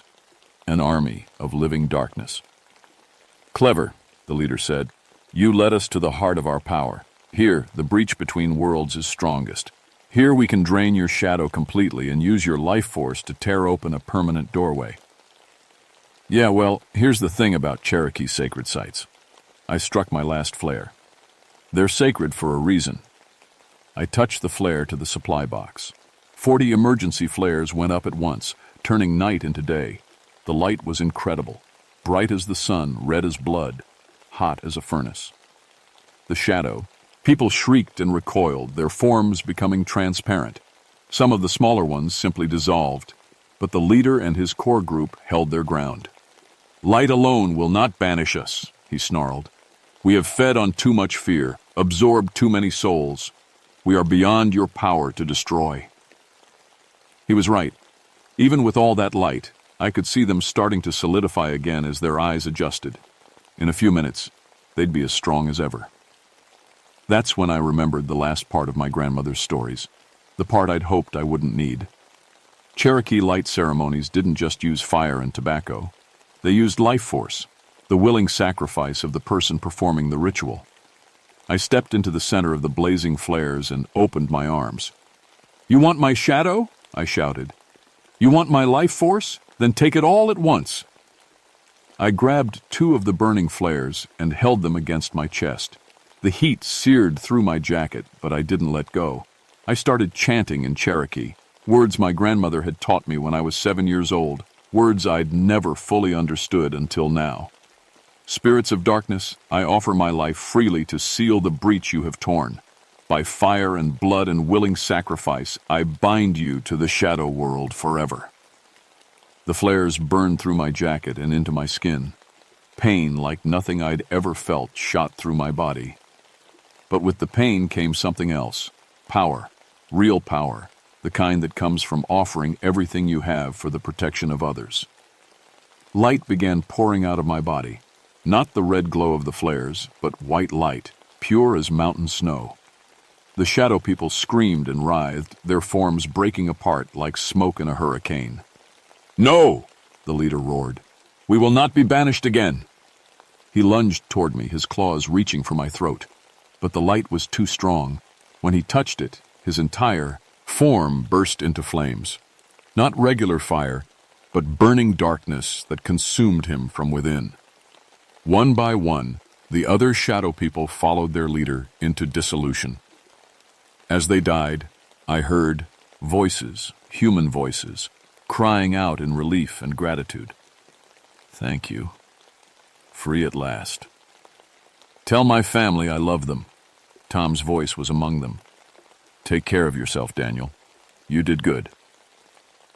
Then they were gone, and I was alone in the clearing with my burns and my failing strength and my flares burning down to nothing. The last thing I remember was feeling my shadow settle back against the ground where it belonged, solid and normal, and mine again.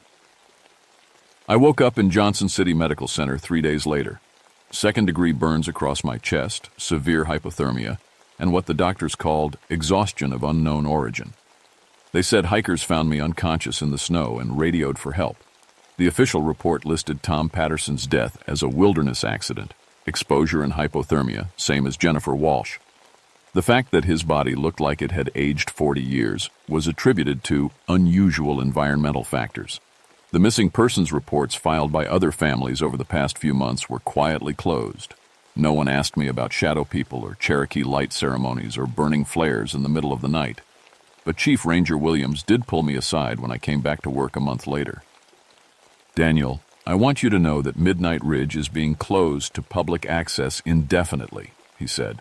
"We're calling it a geological survey, but between you and me, we've had too many incidents up there. Whatever's happening on that mountain, it's beyond our expertise." "Probably for the best," I said. "There's something else. The Cherokee Nation wants to meet with you, something about honoring a traditional obligation." The ceremony took place in February on the new moon. 15 Cherokee elders gathered in a circle around a sacred fire. They spoke in their own language for most of it, but the meaning was clear enough. They were giving me a title, Guardi, and of the thin place, a keeper of the barrier between worlds. "Your grandmother would be proud," said an old woman named Sarah Ridge. "You did what our warriors could not. You closed the breach permanently." Is it really closed? The shadow people are gone, sent back to the realm where they belong. But the place itself remains what it has always been, a thin spot where other worlds press close to ours. It will need watching. For how long? Forever. So that's what I do now. Every month, I hike up to Midnight Ridge alone. I check the old clearing where I perform the light ceremony. I listen to the wind in the trees and feel for any wrongness that might be trying to push through. Most of the time, everything's quiet. Normal. The mountain has gone back to being just a mountain, but sometimes on the darkest nights, I catch glimpses of shapes moving in the trees. Not shadow people, something else. Something that was waiting on the other side when I sealed the breach. Something that's still trying to find its way through. My shadow stays put now, solid and reliable as it should be. But I've aged more than the calendar says I should have. The life force I spent in that ritual came from somewhere, and I can feel the years it cost me in my bones and joints and the gray creeping into my hair. That's okay. It was worth it. Tom Patterson's family moved to Florida 6 months after he died. They invited me to the going-away party, and Tom's wife, Linda, pulled me aside. "I know the official report says exposure," she whispered. "But Tom called me that last night. He was terrified of something, talking about shadows that weren't shadows. I think you know more about what really happened than you're telling." "Mrs. Patterson, I don't need details, I just need to know. Did he suffer?" I thought about Tom's voice mixed in with the others as the shadow people dissolved, calling out but his thanks and his love for his family. "No, ma'am. When it was over, he was at peace." She nodded and never brought it up again. The hikers have started coming back to other parts of the mountain now that the missing persons reports have stopped. They stick to the marked trails and camp in designated areas, and so far we haven't had any more incidents. But I keep the emergency flares stocked, just in case. And every night when I go home to my cabin, I check my shadow in the lamplight to make sure it's still attached properly. Because you never know what's out there in the darkness, waiting for the barriers between worlds to grow thin again. And if they do, I'll be ready. After all, some jobs choose you instead of the other way around. 20 years ago, I thought I was just a park ranger who worked nights. Now I know I'm something else, a guardian standing watch between the world of the living and the realm of hungry shadows. It's not the retirement I planned, but it's the one I earned. And when people ask me about the strange things that happen in these mountains, I tell them what I told that reporter last month. Darkness and light are supposed to balance each other out. But some places tip too far toward one side or the other. When shadows start moving on their own, it's time to make your own light, and be prepared to feed it with everything you have. Most folks think I'm talking metaphorically. I let them think that. It's easier than explaining what really walks in the darkness between worlds and what it costs to keep them there.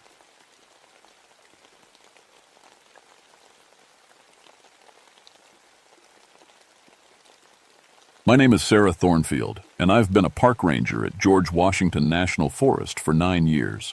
People always ask me why I switched from being a pediatric nurse to working in the mountains of Virginia. The truth is, after spending so many years watching sick children fight for their lives in hospital beds, I needed to help kids experience something better, the joy of being outdoors, healthy and free. I specialize in family safety programs and youth wilderness education. Parents trust me to keep their children safe during camping trips and nature walks. I know every trail, every dangerous drop-off, every spot where a curious kid might wander off and get lost. At least, I thought I did. The Serpent Spine Ridge has always been my favorite area to work with families. It's a 200-foot formation of natural stone that winds through the forest like a giant snake. The rocks create amazing corridors and chambers that kids love to explore. The stone formations are so unique. Some say they look like a coiled serpent, which is how the ridge got its name. October 1976 was shaping up to be a busy month. Halloween was coming, and families wanted to experience the beautiful fall colors. The leaves were turning brilliant reds and golds, and the harvest moon was approaching. But there was something else coming too, a blood moon lunar eclipse that the local newspapers had been talking about for weeks. I should have paid more attention to the old stories about this place. Mrs. Henderson from the visitor center mentioned it one morning while I was filling out my weekly reports. You know, Sarah, the old-timers used to say some terrible things happened up on that ridge back in colonial times. What kind of things? I asked, not really listening. I was focused on planning a safety demonstration for a group of Boy Scouts. Witch trials, she said quietly. Back in the 160s, they say 13 children were accused of practicing witchcraft, burned them alive right up there on the ridge. I looked up from my paperwork. Children? Young ones, 6 to 13 years old. Of course, nowadays we know it was probably just adults looking for someone to blame for their troubles. But those poor babies, she shook her head, died screaming for their mothers, according to the stories. A chill ran down my spine, but I pushed it away. I'd lost my own daughter Emma to leukemia 2 years earlier. She was only 7 when she died, and hearing about children suffering in any time period still hurt. But old stories were just that. Stories. I should have listened more carefully. The first sign something was wrong came on a Tuesday morning. The Patterson family had been camping near the ridge for 3 days when Mr. Patterson called our office in a panic. My daughter Lucy has been having the strangest dreams, he said. She keeps talking about playing with other children up on the rock formations. Colonial children, she says, in old-fashioned clothes. This wasn't unusual. Kids often had vivid dreams when camping. New surroundings, ghost stories around the campfire. It was normal. Has she been reading any historical books lately? I asked. Sometimes learning about the past can influence dreams. That's the thing, Mr. Patterson said. She's describing things we never taught her. She woke up this morning speaking in some kind of old English, and she drew pictures of children in pilgrim clothes being tied to stakes. Now I was paying attention. Lucy was 8 years old. Where would she learn about witch trials? I'll come check on your family this afternoon, I told him. When I arrived at their campsite, Lucy Patterson was sitting by the fire, drawing. Her parents looked exhausted, like they hadn't slept in days. Lucy, honey, I said, kneeling beside her. Your dad tells me you've been having some interesting dreams. She looked up at me with serious brown eyes. They're not dreams, Miss Sarah. The burned children want to play. They've been waiting so long to have friends. She held up her drawing. It showed 13 children in colonial clothing standing in a circle. Their faces were blackened, their clothes were burned, but they were holding hands and smiling. At the bottom of the page, in careful letters, she had written, "They want us to join their game before the red moon comes." I felt my stomach drop. Lucy Patterson had never been taught about the witch trials. Her parents confirmed it. They didn't even know the history of this area. Lucy, where did you learn about these children? I asked gently. They told me, she said simply. They come visit when the moon is bright. They're lonely. They want to play with children who are still alive because they never got to grow up. Mr. Patterson pulled me aside. She's been talking like this for 2 days. And it's not just dreams anymore. She talks to empty air during the day, too. Yesterday, she told us she was playing hide and seek with Mercy and Thankful and Remember. Those sound like colonial names to me. That night, I couldn't stop thinking about Lucy's drawing. Something about the way she described the children felt too real, too detailed. I decided to do some research. In the local historical society's dusty archives, I found the truth that Mrs. Henderson had only hinted at. In October 1692, 13 children aged 6 to 13 had indeed been accused of witchcraft in the area that was now Serpent's Spine Ridge. Their names were listed in faded ink. Mercy Whitmore, age 6. Thankful Adams, age 7. Remember Johnson, age 8. The same names Lucy Patterson had mentioned. According to the records, the children were accused by the local minister of dancing with the devil and speaking in tongues.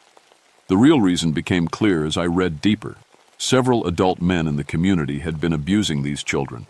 When the children tried to tell TBA's parents, the men claimed the children were possessed by evil spirits. The community believed the men instead of the children. On October 31st, 1692, all 13 were tied to stakes on the ridge and burned alive. The records described their final moments in horrifying detail. They cried for their mothers. They begged for mercy. They died innocent. I closed the heavy book, feeling sick. No wonder this place felt wrong sometimes. Those poor children had died in terror and injustice, but that was almost 300 years ago. Dead was dead, or so I thought. The next morning I got another call. This time it was the Morrison family. Ranger Thornfield? Our son Tommy has been acting very strange since we started camping here. He's speaking in an old-fashioned way, and he keeps talking about playing with colonial children. But here's the really weird part. He's showing knowledge of historical events that he never learned in school. My heart started racing. What kind of knowledge? He told us all about how the serpent's spine got its name. He said the colonial people thought the ridge looked like a giant snake, and that's why they chose it as a place to burn witches. He said fire and serpents were both symbols of the devil to them. I hadn't found that information in any of my research, but it made sense. He also drew a map, Mrs. Morrison continued. A detailed map of stone formations on the ridge that shows secret passages we never knew existed. We followed the map yesterday, and all the passages were exactly where he drew them. After I hung up, I sat in my office staring at the phone. 2 families, 2 children, both having the same type of experiences. I needed to see this for myself. That afternoon, I hiked up to Serpent Spine Ridge alone. It was a beautiful October day, but as I climbed higher, I noticed the temperature dropping. By the time I reached the main stew and formations, I could see my breath. The ridge was exactly as I remembered. Massive stone corridors and chambers that twisted through the mountain like the inside of a snake. But now I noticed something I'd never paid attention to before. Certain areas were much colder than others, spots where children claimed to play with their colonial friends. I took out my thermometer and checked. The main trail was 62 degrees. But in the stone chamber where Lucy Patterson said she played hide-and-seek, it was 38 degrees, cold enough to preserve things that should have rotted away centuries ago. That's when I found the toys. In a small stone alcove, partially buried under leaves, I discovered an impossible collection. Corn-husk dolls that looked handmade and ancient, glass marbles from different time periods, a wooden top that seemed hundreds of years old, and sitting right next to them, a plastic G.I. Joe figure from 1975. Children's toys from across the centuries, buried together like they'd been played with yesterday. I heard laughter behind me. I turned around, expecting to see campers, but the stone corridor was empty. The laughter came again, high, sweet voices of children playing. But there was something underneath it that made my skin crawl, a sound like crackling fire. "Hello?" I called out. The laughter stopped. I waited for several minutes but heard nothing else. Just as I was about to leave, I felt something brush against my hand. I looked down and saw a small corn-husk doll that hadn't been there moments before. It was warm to the touch, as if it had just been held by living hands. That evening, I called my supervisor to report what I'd found. Before I could finish describing the toy collection, he interrupted me. "Sarah, we have a bigger problem. The Kellys' boy Marcus went missing during their evening hike. He's 10 years old. The family says he just wandered off while they were setting up camp." My blood went cold. "Where were they camping?" "Base of Serpent's Spine Ridge. We've got search teams heading out now." I grabbed my gear and drove to the campsite as fast as I could. The Kelly family was frantic. Mr. Kelly was a big man, but he was crying as he described what happened. Marcus just walked away from us. We were unloading the car, and when we looked up, he was walking toward the ridge like he was following someone. We called his name, but he didn't answer. He kept walking like he was in a trance. Mrs. Kelly grabbed my arm. He'd been having dreams too, just like the other children, about colonial kids who wanted to play with him. He said they told him there was going to be a special game during the red moon. I felt like ice water was running through my veins. The blood moon eclipse was only 3 days away. We searched through the night with flashlights and called Marcus's name until our voices were hoarse. As the hours passed, I started to fear the worst. The ridge was dangerous at night. There were cliff drops and hidden crevices where a child could fall and be seriously injured. At dawn, we found him. Marcus Kelly was sitting at the base of a tall rock formation, completely unharmed but changed. When his parents ran to him, he looked at them with ancient, sad eyes. "The burned children showed me the secret places," he said in a voice that sounded too old for his body. "They've been waiting so long for friends. They want us to play with them when the red moon makes them strong enough." His parents hugged him and cried with relief, but I noticed something that made my stomach turn. In Marcus's hand was a small wooden doll, charred black as if it had been in a fire. And when he stood up, I saw that his brown hair had streaks of white in it, like he'd aged years in a single night. But the most terrifying thing was what he whispered to me as his parents led him away. "Miss Sarah, they know about your little girl, Emma. They want to help you see her again." The news about Marcus Kelly spread quickly through our small community. By the next morning, I had received calls from 6 more families reporting strange behavior in their children. All of them had been camping near Serpent's Spine Ridge. All of the children were between 6 and 13 years old, the same ages as the witch trial victims. I drove to each campsite to document what was happening. The patterns were becoming clear and terrifying. 8-year-old Ashley Martinez was found at dawn arranging 13 stones in a perfect circle, humming a colonial-era hymn she'd never heard before. When her parents asked where she learned the song, she said, "Mercy taught it to me. She said they used to sing it before the bad men hurt them." 11-year-old David Chen had carved names into tree bark using symbols that looked like colonial-era letters. When I checked the historical records, they were the exact names of the 13 witch trial victims, spelled in 17th century style.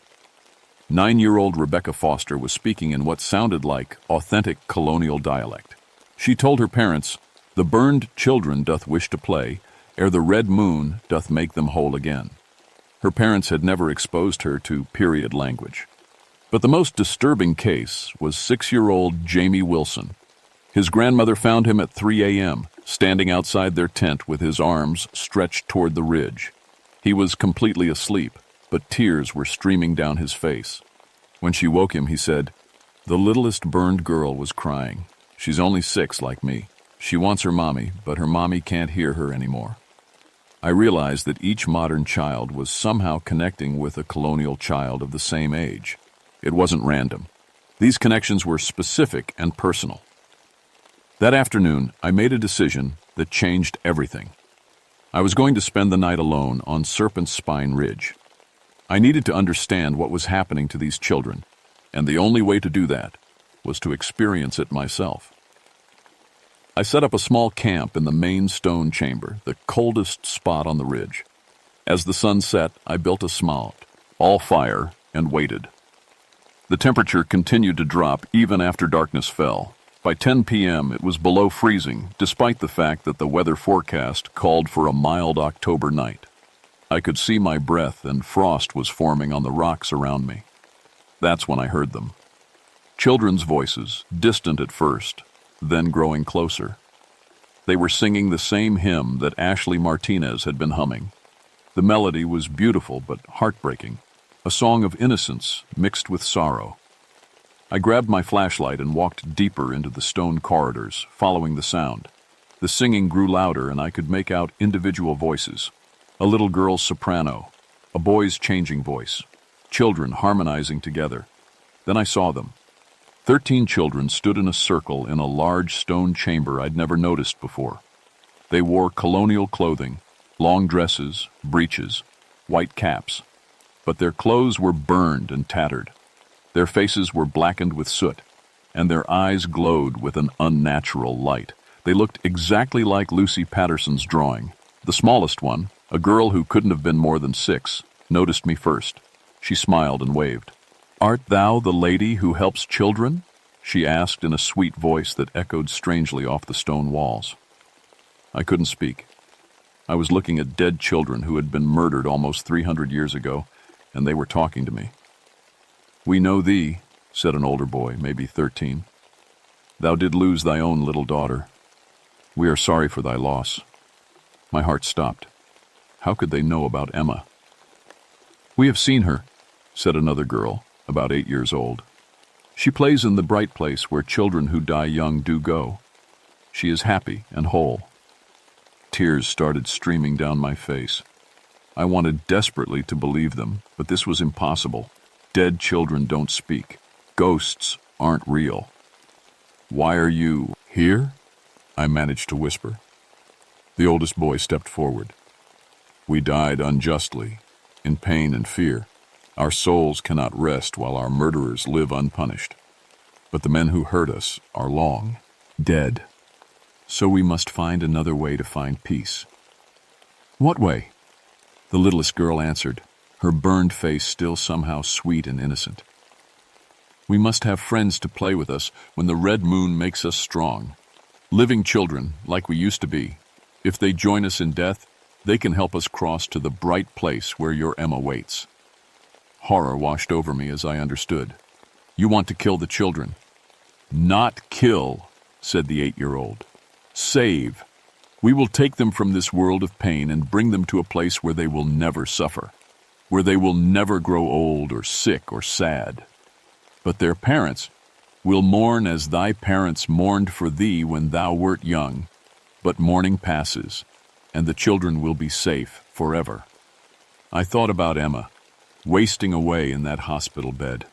How many times had I wished I could take her somewhere safe, somewhere the cancer couldn't touch her. Show us, I said, hating myself for the words. The oldest boy smiled. Tomorrow night, when the red moon rises, we will become solid like living children. We will play one final game, and all the children who have spoken with us will join us forever, including thee, if thou dost wish to see thy daughter again. He gestured, and suddenly Emma was there. My little girl, exactly as she looked before she got sick, healthy and laughing, wearing the pink dress I buried her in. She ran to me with her arms out. Mommy, I've missed you so much. I fell to my knees and reached for her, but my hands passed through her like smoke. She wasn't really there.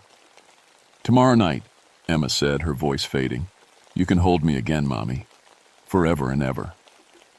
Then all of them were gone, and I was alone in the freezing stone chamber with only the echo of children's laughter.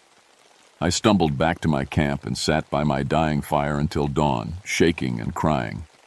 Part of me wanted to believe it was a hallucination brought on by cold and grief. But deep down, I knew what I had seen was real.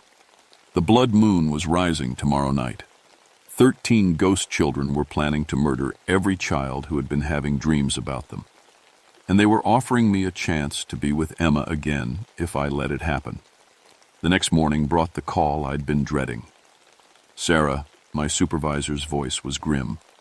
We have another missing child, 10-year-old Amanda Price. Her family says she walked into the forest around midnight, following voices calling her name. This time, we didn't find the child by morning. Amanda Price was never coming back alive. I knew it in my heart, but we searched anyway. For 2 days, teams of rangers and volunteers combed every inch of the forest around Serpent Spine Ridge. We found no trace of her, no clothing, no footprints, no sign she had ever existed. But the other children were getting worse. Jamie Wilson's parents brought him to the ranger station because he wouldn't stop crying. He kept saying that Amanda was playing the waiting game with the burned children and that she was getting ready for the Red Moon party. Lucy Patterson had started speaking exclusively in colonial dialect. Her parents were terrified because she no longer seemed to recognize them. When they tried to pack up their campsite and leave, she threw a tantrum and screamed that she couldn't go because her new friends needed her. Most disturbing of all, Marcus Kelly's hair had turned completely white overnight. When his parents took him to a doctor, tests showed that his body was aging at an impossible rate.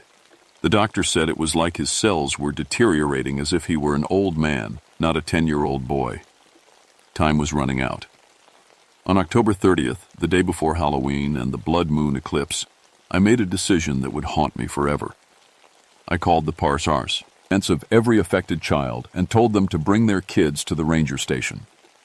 I know this sounds crazy, I told them, but I believe your children are in supernatural danger. Something on that ridge is targeting them, and tomorrow night during the eclipse, it's going to try to hurt them. Some parents thought I'd lost my mind, but others had seen enough strange behavior from their children to listen. By evening, I had 7 children and their families gathered at the station. Lucy Patterson, Marcus Kelly, Ashley Martinez, David Chen, Rebecca Foster, Jamie Wilson, and Tommy Morrison. I locked the doors and windows. I armed myself and 2 of the fathers with hunting rifles. I figured if I could keep the children away from the ridge until after the eclipse, whatever supernatural power was affecting them would fade. I was wrong. At 11:47 p.m., just as the lunar eclipse began, every child in the building started walking toward the door. Not running, walking. In perfect synchronization, like they were marching to music only they could hear. Their eyes were open but vacant, and they all wore the same peaceful smile. "Stop them!" I shouted to the parents. We tried, but when we grabbed the children, they felt as light as air, like we were trying to hold on to smoke. They walked right through our arms and moved toward the door. Lucy Patterson reached the door first. She placed her small hand on the deadbolt, and the metal turned red hot. The lock melted away like it was made of butter. All 7 children walked out into the night. "Follow them!" I yelled. But when we tried to leave the building, we couldn't. Some invisible force held us back. We could see out the windows, but we couldn't cross the threshold. Through the window, I watched the children walk toward Serpent Spine Ridge. They moved in a perfect line, holding hands, their faces turned up toward the blood-red moon. And walking beside them, barely visible in the moonlight, were 13 other children in colonial clothing. The ghost children had become solid. I don't know how long we were trapped in that building. It felt like hours, but it might have been minutes. Time seemed broken during the eclipse. Finally, the invisible barrier released us, and we ran toward the ridge. What we found there will stay with me until I die. In the main stone chamber, 13 colonial children and 7 modern children stood in a circle around a roaring fire that burned without wood. The flames were the same red as the eclipsed moon, and they gave off no heat, but they lit up the entire chamber like daylight. The ghost children looked solid and real now. I could see details I'd missed before. The colonial girl named Mercy had blonde braids. The oldest boy, Thankful, had green eyes. They looked like normal living children, except for their burned clothing and the ancient sadness in their eyes. Our children stood among them, smiling peacefully, but I could see they were aging rapidly. Marcus Kelly looked like a teenager now, his face gaunt and lined. Little Jamie Wilson's hair was gray and his hands looked wrinkled. "Welcome, adults," said Thankful, the oldest ghost child. His voice echoed unnaturally in the chamber. "You have come to witness the great game. Your children have chosen to join us in death so that we might all find peace together." "Let them go!" screamed Mrs. Patterson. "They're just babies." "As were we," said little Mercy, her 6-year-old voice eerily calm. "We died in terror and pain, crying for our mothers. These children will die surrounded by friends, knowing they go to a better place." I stepped forward. "You said I could see Emma again." The ghost children parted and Emma appeared by the fire. She looked exactly as she had in life, 7 years old, bright eyes, missing front tooth. But she seemed more solid now, more real. "Mommy," she said, holding out her arms, "I can hug you now, but only if you come with us." Every fiber of my being wanted to run to her, to hold my daughter one more time, to never let her go again. But I looked at the other children, Lucy and Marcus and all the others, and saw how they were aging, how their life was being drained away to feed this supernatural ritual. Emma, I said, tears streaming down my face. I love you more than anything in this world. Then come with me, Mommy. I can't, baby. These children need me to protect them, just like I protected you when you were sick. Emma's face crumpled. But I'm lonely, Mommy, and I miss you so much. It took every ounce of strength I had, but I said, I miss you too, sweetheart. But part of growing up is learning to be brave when someone you love can't be with you. You're being so brave right now. Emma smiled through her tears. I am brave, aren't I? The bravest little girl I know. That's when Thankful, the oldest ghost child, stepped forward. The ritual has begun. It cannot be stopped. These children will join us, and we will all find peace. But I noticed something in his eyes. Doubt. You don't really want to hurt them, I said. You're children too. You know what it's like to be scared and in pain. We died unjustly, Little Mercy said, but her voice wavered. Yes, you did. And that was terrible and wrong. But taking these innocent children won't fix what happened to you. It will just create more pain, more injustice. I looked directly at Emma. Baby, tell me the truth. Are you really lonely where you are? Emma's expression changed, becoming more mature than her 7 years. No, Mommy, I'm not lonely. There are lots of children where I am, and we play all the time. I just miss you. And I miss you. But missing someone doesn't mean we get to hurt other people to be with them again. I turned to the ghost children. You've been in pain for so long that you've forgotten what it feels like to really be children. Children protect each other. They don't hurt each other. The fire began to flicker and dim. The ghost children looked at each other, confusion and hope warring on their burned faces. For the first time in 300 years, someone was treating them like the innocent victims they had been instead of monsters. We just wanted the pain to stop, whispered Little Mercy. I know, I said. But causing pain to others won't heal your pain. Let these children go back to their families. Let them live their lives. Thankful, the oldest, looked at our 7 modern children who were still aging rapidly in the red firelight. If we release them, we return to the cold stone. We return to waiting and loneliness. No, said Emma, stepping forward. You don't have to be lonely anymore. She held out her hand to Little Mercy. Come with me. Come to the bright place where children go. You don't have to stay trapped here anymore. One by one, the other ghost children joined hands with Emma. As they did, the supernatural fire began to die down, and our living children stopped aging. But the men who hurt us were never punished, said Thankful. They were, I said. Not by human law, but by time and death and judgment. They're gone. You don't have to carry that burden anymore. The last flames flickered out, and the blood moon eclipse ended. Normal moonlight filtered into the chamber, and our 7 children collapsed to the ground, unconscious but breathing. As the ghost children began to fade, Little Mercy looked at me one last time. Will you remember us? Not as monsters, but as children who died too young? I promise, I said. Emma was the last to disappear. I love you, Mommy. Take care of the other children for me. I will, baby. I love you too. Then they were gone. The parents rushed to their children, who woke up confused but unharmed. The rapid aging reversed itself over the next few hours. By dawn, they all looked like normal kids again, and none of them remembered anything about the supernatural experience. Except for one thing. They all remembered playing with nice Chi, children who were sad but aren't sad anymore.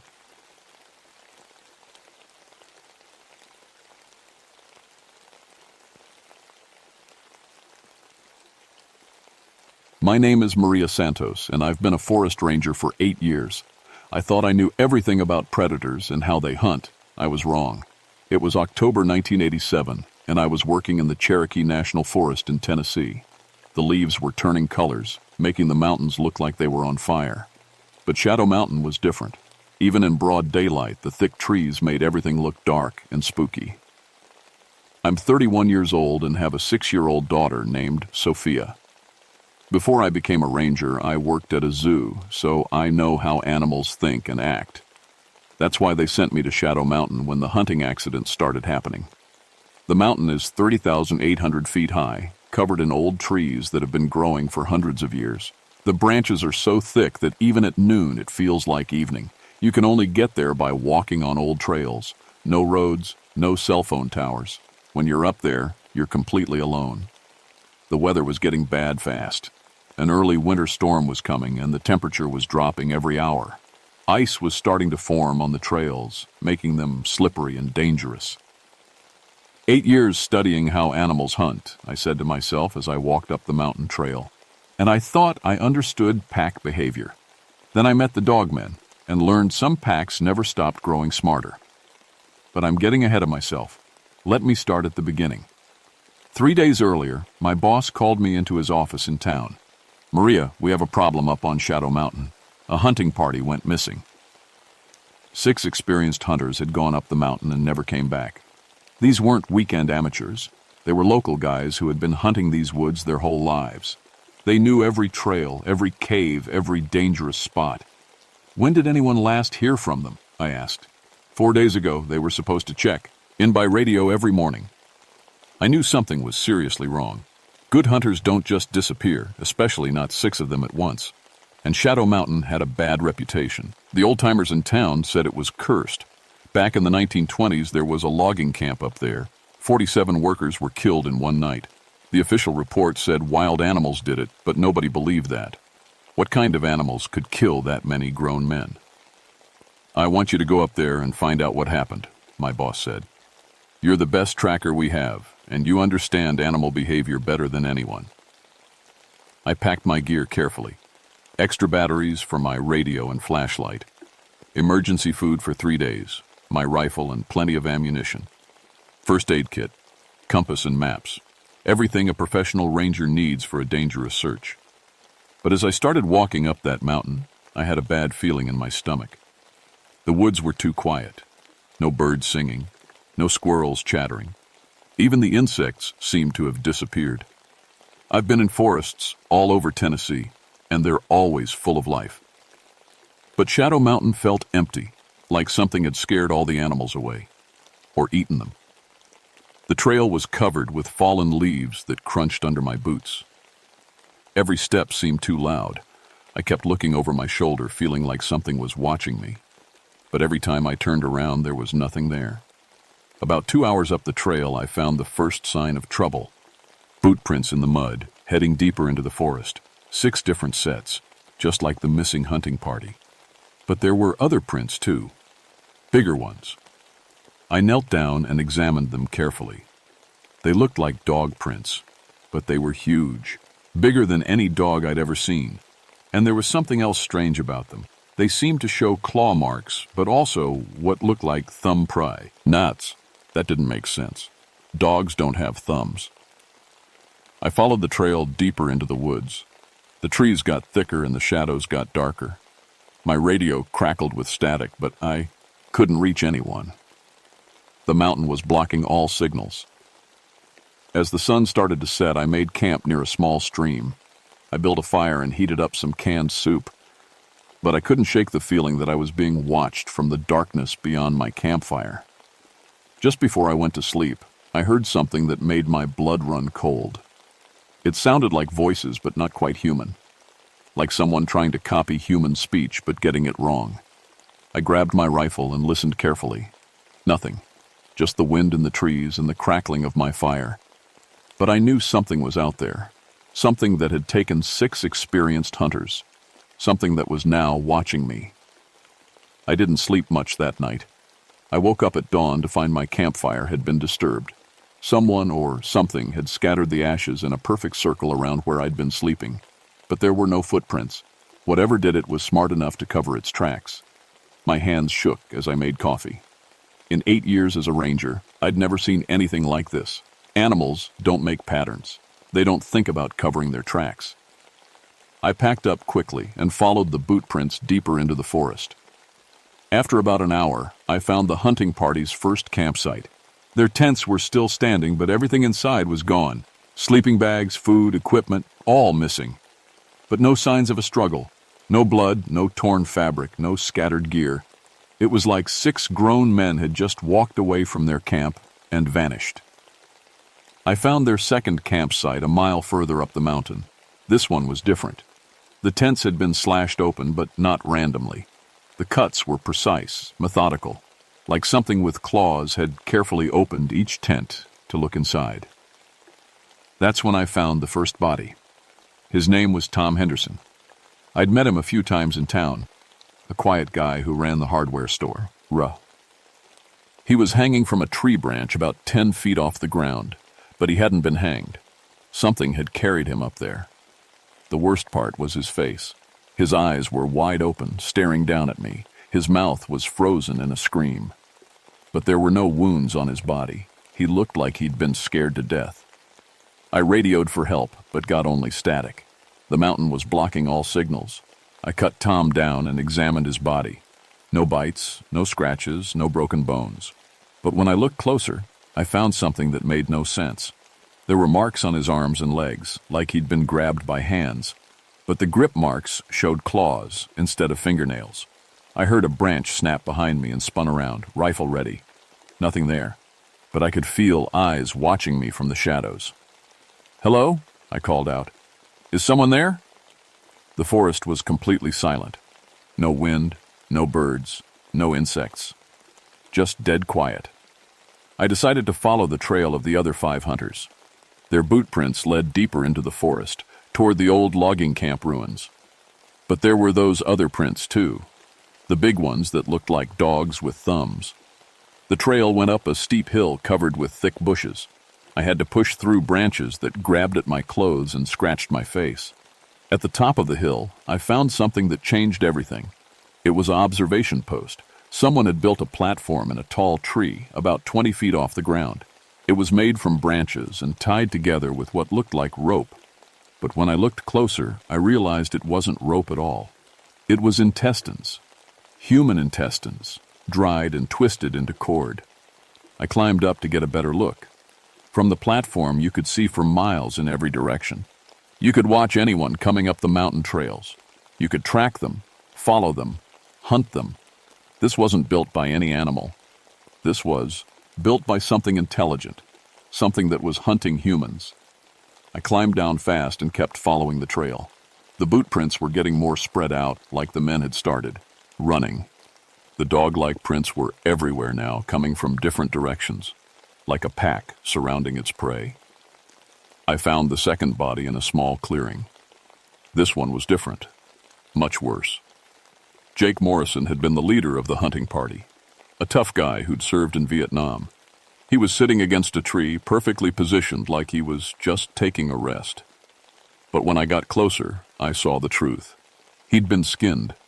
Someone had carefully removed all the skin from his body and then dressed him in it again, like putting clothes on a doll. His rifle was placed across his lap, but the barrel had been twisted into a knot. What kind of strength does it take to twist steel? There was something carved into the tree behind him. Symbols I didn't recognize. They looked ancient, primitive, but somehow organized, like a language. I took pictures with my camera, but my hands were shaking so bad most of them came out blurry. I had to get out of there. I had to get help. But first, I had to find the other 4 hunters. The trail led to a rocky area near the top of the mountain. The boot prints stopped at the edge of a cliff, but there were no bodies at the bottom. I looked over the edge carefully, just trees and rocks 50 feet down. That's when I heard the voice. "Lost, Ranger?" I spun around, rifle raised. Standing 30 feet away was something that looked like a man but wasn't. It was at least 7 feet tall, covered in dark fur, with a wolf's head on a human body. It was standing upright on 2 legs, but its hands ended in claws. It was wearing clothes, torn pieces of hunting gear taken from the missing men, a camouflage jacket, a hunting vest, a baseball cap that said, "World's Greatest Dad." "Where are the other hunters?" I demanded, trying to keep my voice steady. The creature tilted its head like a curious dog. "Hunters? We are hunters. You are prey. It His voice was rough, like it had learned to talk by listening to humans but didn't quite get it right. But it was definitely speaking English. "What are you?" I asked. It smiled, showing teeth that were too long and too sharp. "Evolution," it said. "What humans should have become." Then it howled. It wasn't the howl of a wolf. It was something else. Something that called to its pack. From the forest around me came answering howls. Different voices, but all the same unnatural sound. I was surrounded. I ran. I crashed through the forest like a madman, branches tearing at my clothes and face. Behind me, I could hear them coming. Not just footsteps. The sound of bodies moving through the trees, jumping from branch to branch, keeping pace with me easily. They were hunting me, but they weren't trying to catch me yet. They were playing with me, like cats with a mouse. I made it to a small stream and splashed across, hoping the water would hide my scent. On the other side, I found a fallen tree and hid behind it, trying to catch my breath and think. That's when I heard the voices. "Help me! Please! Someone help me!" It sounded like one of the missing hunters, like he was hurt and calling for rescue. The voice came from deeper in the forest, where the trees were thickest. I almost went to help. That's what rangers do. We rescue people. But something stopped me. The voice sounded wrong, too perfect, too clear for someone who'd been lost in the woods for days. "Maria! Maria Santos! I know you're out there." Now it was using my name, but how could it know who I was? Unless, "Please, I'm hurt, I can't walk." The voice changed. Now it sounded like my daughter Sophia. Like my 6-year-old daughter was lost and scared and calling for her mommy. My heart almost stopped. For a second I almost believed it, almost ran toward the sound. But Sophia was safe at home with my mother, 3 hours away from this nightmare. They were copying voices, learning human speech, using it to hunt. I stayed hidden behind the fallen tree until the voices stopped. Then I heard something worse. Silence. Complete, total silence.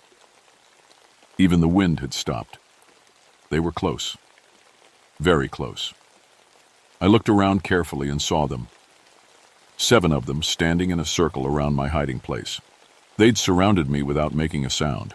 Each one was different, different sizes, different colored fur, different pieces of human clothing. But they all had the same intelligent, hungry eyes. The one in the middle was the biggest, the leader. It was wearing a park ranger uniform, my uniform, but it was too small for its massive body, stretched tight and torn. "Hello, Maria Santos," it said in a voice that sounded almost human. "We've been waiting for you." "What do you want?" I asked, rifle pointed at its chest. "Your territory," it said. "Your kind keeps coming to our mountain, hunting our prey, taking our resources. We need more space for our pack. This is public land. It belongs to everyone." The leader laughed. It was a horrible sound, like broken glass. "Everything belongs to whoever is strong enough to take it. We are stronger. Where are the other hunters?" "Learning," it said. "Teaching us. Humans have interesting responses to pain. Very educational." My blood went cold. The other hunters were still alive, being tortured, being studied. "Let them go," I said.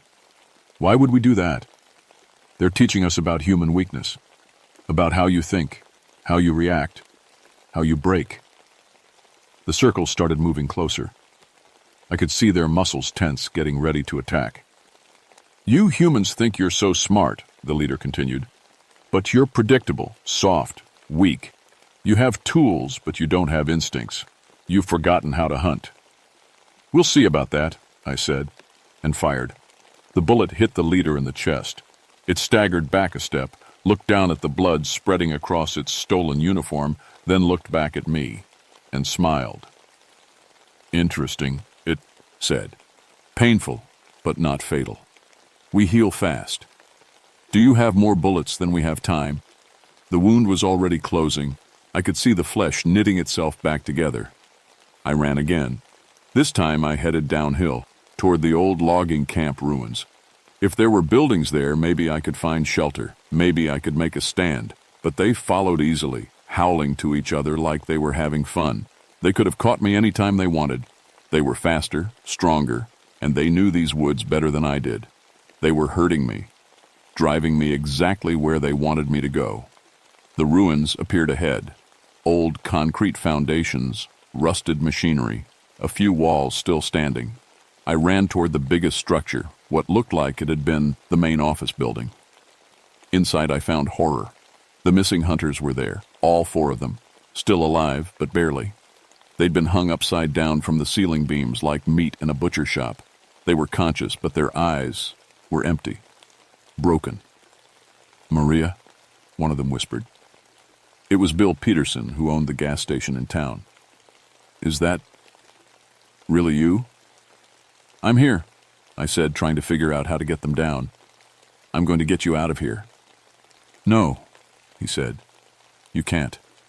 They're too smart, too strong. They've been studying us, learning from us." "Learning what?" "How we think, how we feel, how we suffer." His voice was barely a whisper. "They're not just animals, Maria. They're something new, something that learned from watching us." I heard footsteps outside, slow, deliberate. They'd found me.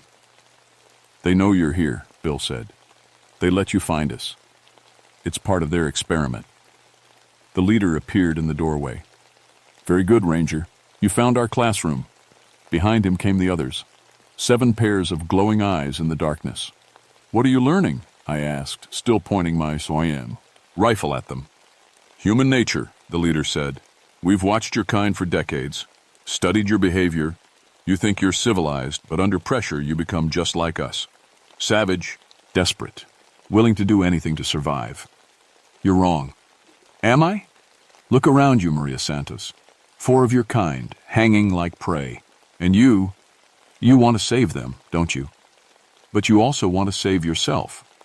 Which is stronger, your compassion or your survival instinct?" I didn't answer.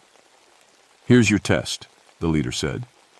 "You have 6 bullets left, 7 of us. You can't kill us all. But if you shoot the hanging humans first, end their suffering quickly, you might have enough bullets to slow us down. Might escape." I stared at him in horror. "Or," he continued, "you can try to save them. Waste your bullets on us. Watch us heal. And then we'll kill you slowly while they watch. Their suffering will continue." "There's a third option," I said. "What's that?" I smiled. "I burn this whole place down." I pulled out my lighter and backed toward a pile of old lumber soaked with motor oil. The dogmen tensed, suddenly looking worried. "Fire?" the leader said. "Clever. But this building is concrete and steel. It won't burn fast enough." "Maybe not," I said. "But I found something interesting when I was looking around." I nodded toward the corner where several red gas cans sat next to an old generator. "The loggers left fuel behind, lots of it." The leader's eyes went wide. For the first time, he looked afraid. "You'll kill your own kind," he said, gesturing to the hanging hunters. "They're already dead?" I said, looking at Bill and the others. "You broke them. Best I can do now is make it quick." Bill nodded weakly. "Do it, Maria. Don't let them learn anything else from us." I flicked the lighter and tossed it onto the oil-soaked wood. Flames erupted instantly, spreading fast across the floor. The dogmen howled in rage and fear. They rushed toward me, but I was already moving. I grabbed one of the gas cans and threw it into the fire. It exploded like a bomb, filling the building with flames. The creatures scattered, some on fire, all of them making sounds I'd never heard before. Not howls, not screams, but something in between. I ran for a hole in the back wall, diving through as another gas can exploded behind me. The whole building was becoming an inferno, but I wasn't safe yet. Through the flames I could see shapes moving. They were hurt, but not dead. and they were angry. I ran into the forest, using the light from the fire to see where I was going. Behind me, the building collapsed with a crash that shook the whole mountain. Then I heard something that chilled me to the bone. Laughter. The pack leader emerged from the flames, half his fur burned away, skin black and blistered. But he was healing even as I watched. "Impressive," he said, his voice now raspy from smoke. "You think like a predator. I respect that." "It's over," I said. "I destroyed your base, killed your prisoners." "You freed our prisoners," he corrected. "Now we don't have to feed them anymore. And you taught us something valuable." "What's that?" "Humans are most dangerous when they have nothing left to lose." He smiled, showing teeth stained with blood. "We need to remember that for next time." The other pack members emerged from the burning ruins. 6 of them, all injured but alive. All healing. "Next time?" I asked. "Oh yes. You don't think this ends here, do you? You've seen us now. You know we exist. That makes you dangerous." I raised my rifle, but my hands were shaking. I was down to 3 bullets, facing 7 creatures that could heal from almost any wound. "But," the leader continued, "you've also proven yourself worthy of respect. You fought well, thought like a hunter, showed proper pack instincts." "What are you saying?" "I'm offering you a choice. Join us or die here." "Join you?" I stared at him in disbelief. "You're monsters." "We're in the future," he said. "Evolution in action. Your kind had your chance to rule this planet. You failed. Too soft, too weak, too concerned with being civilized. We're not weak." "Aren't you?" "Look around, Maria Santos. This mountain belongs to us now. We've eliminated every human who entered our territory for 2 years. Rangers, hikers, hunters, all gone, all feeding our pack." He was right. That explained the missing persons reports I'd been seeing. All the people who disappeared near Shadow Mountain. "Your government will send more rangers eventually," he continued. "More soldiers, more police, and we'll kill them all, learn from them, grow stronger. Someone will stop you." "Who?" "You can't prove we exist. No bodies, no evidence, and even if you could, who would believe you? Giant wolves that walk upright and use tools, that heal from bullets, that speak English?" He had a point. Even if I survived this, who would believe my story? "So here's my offer," the leader said. "Walk away. Forget what you saw here. Never come back to our mountain. In exchange, we won't expand our territory beyond these woods, won't hunt in your human towns. And if I refuse, then you die here and we expand our hunting grounds anyway. Your choice." I looked at the burning ruins behind him, at the 6 other creatures surrounding me, at my rifle with 3 bullets that couldn't really hurt them. I thought about my daughter Sophia, safe at home with my mother, about all the other families who had people working in these mountains. "How do I know you'll keep your word?" I asked. "Because unlike humans, we don't lie. We don't need to. We're apex predators." I lowered my rifle slowly. "Smart choice," the leader said. He reached out one clawed hand. "But first, you need to be marked." "Marked?" "So other packs will know you're under our protection, and so you'll remember this agreement." Before I could react, he grabbed my arm and dug his claws deep into my flesh. Pain shot through me like lightning. But it wasn't just pain, it was something else. Like he was marking me not just physically, but somehow deeper. "There," he said, releasing my arm. "Now you carry our scent. Any of our kind will know you've made a pact with us." Blood ran down my arm, but the wounds were already starting to close. Whatever he'd done to me was changing me somehow. "Go," he said, "and remember our agreement. Stay away from Shadow Mountain. Forget what you saw here." I walked away slowly, not turning my back on them until I was deep in the forest. Then I ran. I made it off the mountain just as the sun was rising. My radio started working again once I got to lower ground, and I called for backup. But what could I tell them? I reported the hunting party as dead in a fire. Equipment malfunction, tragic accident. No survivors found. The other rangers bought it. The fire had destroyed all the evidence of what really happened, just another wilderness tragedy. But I knew the truth, and the creatures on Shadow Mountain knew I knew. I transferred to desk work the next week, told my boss I needed a break from field operations, needed to spend more time with my daughter. He understood. Rangers burn out all the time. The truth was, I couldn't go back into the forest. Every shadow looked like a hiding place. Every animal sound made me reach for my gun. I'd see movement in my peripheral vision and spin around to find nothing there. The scars on my arm healed, but they left marks. 4 parallel lines that looked like claw marks. They didn't hurt, but they were always warm, like something living was beneath my skin. Sometimes at night, I could swear I heard howling in the distance, even though I lived in town now, miles from any real wilderness. The creatures had marked me, and somehow I was still connected to them.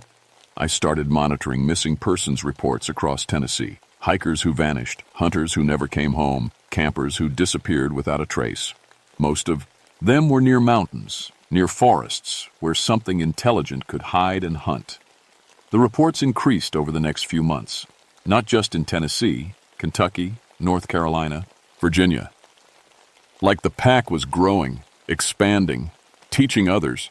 I never saw them again, but I knew they were out there, watching, learning, evolving. 6 months later, I got a call from a ranger in Kentucky. 3 experienced mountaineers had vanished near Cumberland Falls. Same pattern, no trace, no bodies, no evidence. We found something weird, though, the ranger said. Observation posts built in trees, like someone was watching the trails. I knew what that meant. The pack was expanding its territory, breaking the agreement. Or maybe there were other packs now. Maybe the idea was spreading. I never told anyone the real story. Who would believe it? Giant wolves that walk upright and speak English. Creatures that heal from bullets and use human tools. But late at night, when my daughter is asleep and the house is quiet, I write down everything I remember. Every detail of those 3 days on Shadow Mountain. Not for publication. No one would believe it. But for the future. Because someday, someone else is going to encounter them. Some other ranger or hunter or hiker is going to face what I faced. And maybe my story will help them survive. The scars on my arm are warm tonight. Warmer than usual. Like something is calling to me from the mountains. Evolution doesn't stop just because we stopped paying attention. Some predators learned from us, adapted to us, and now they're better at being predators than we ever were. And they're still out there, still learning, still growing stronger. The pack hunters of Shadow Mountain were just the beginning.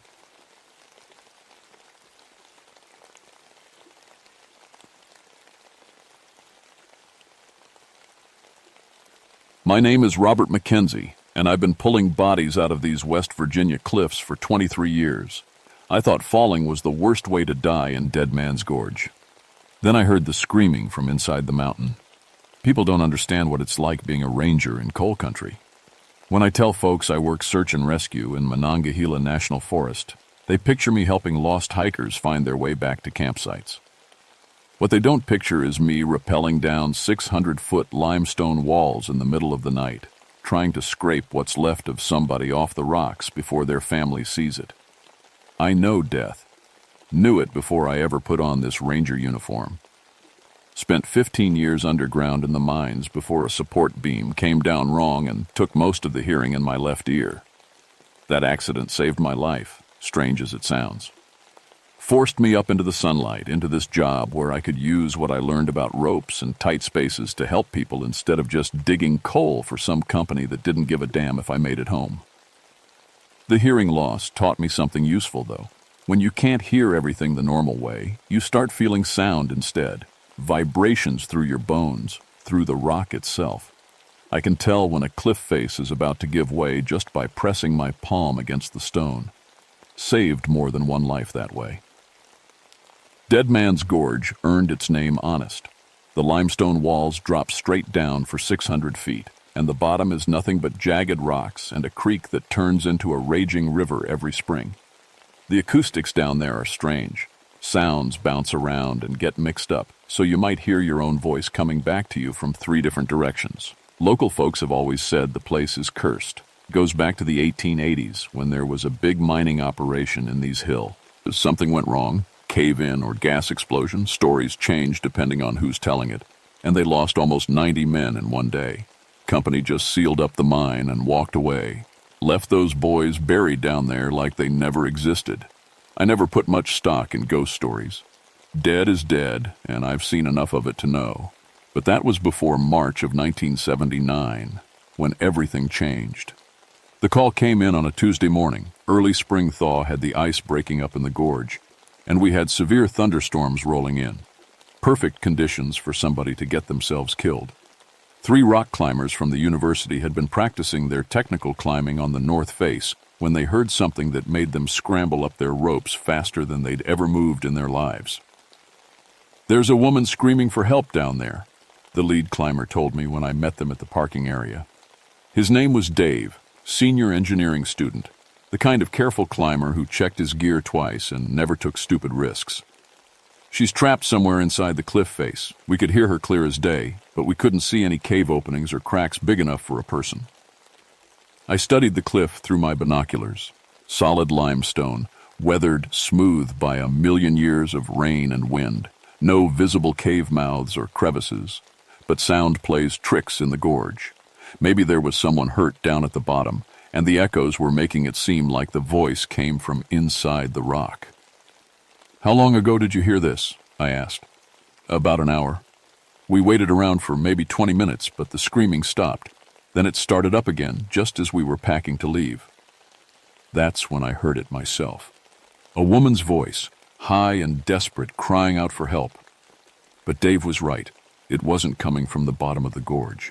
It was coming from inside the cliff face, somewhere about halfway down the north wall. The sound raised every hair on my arms.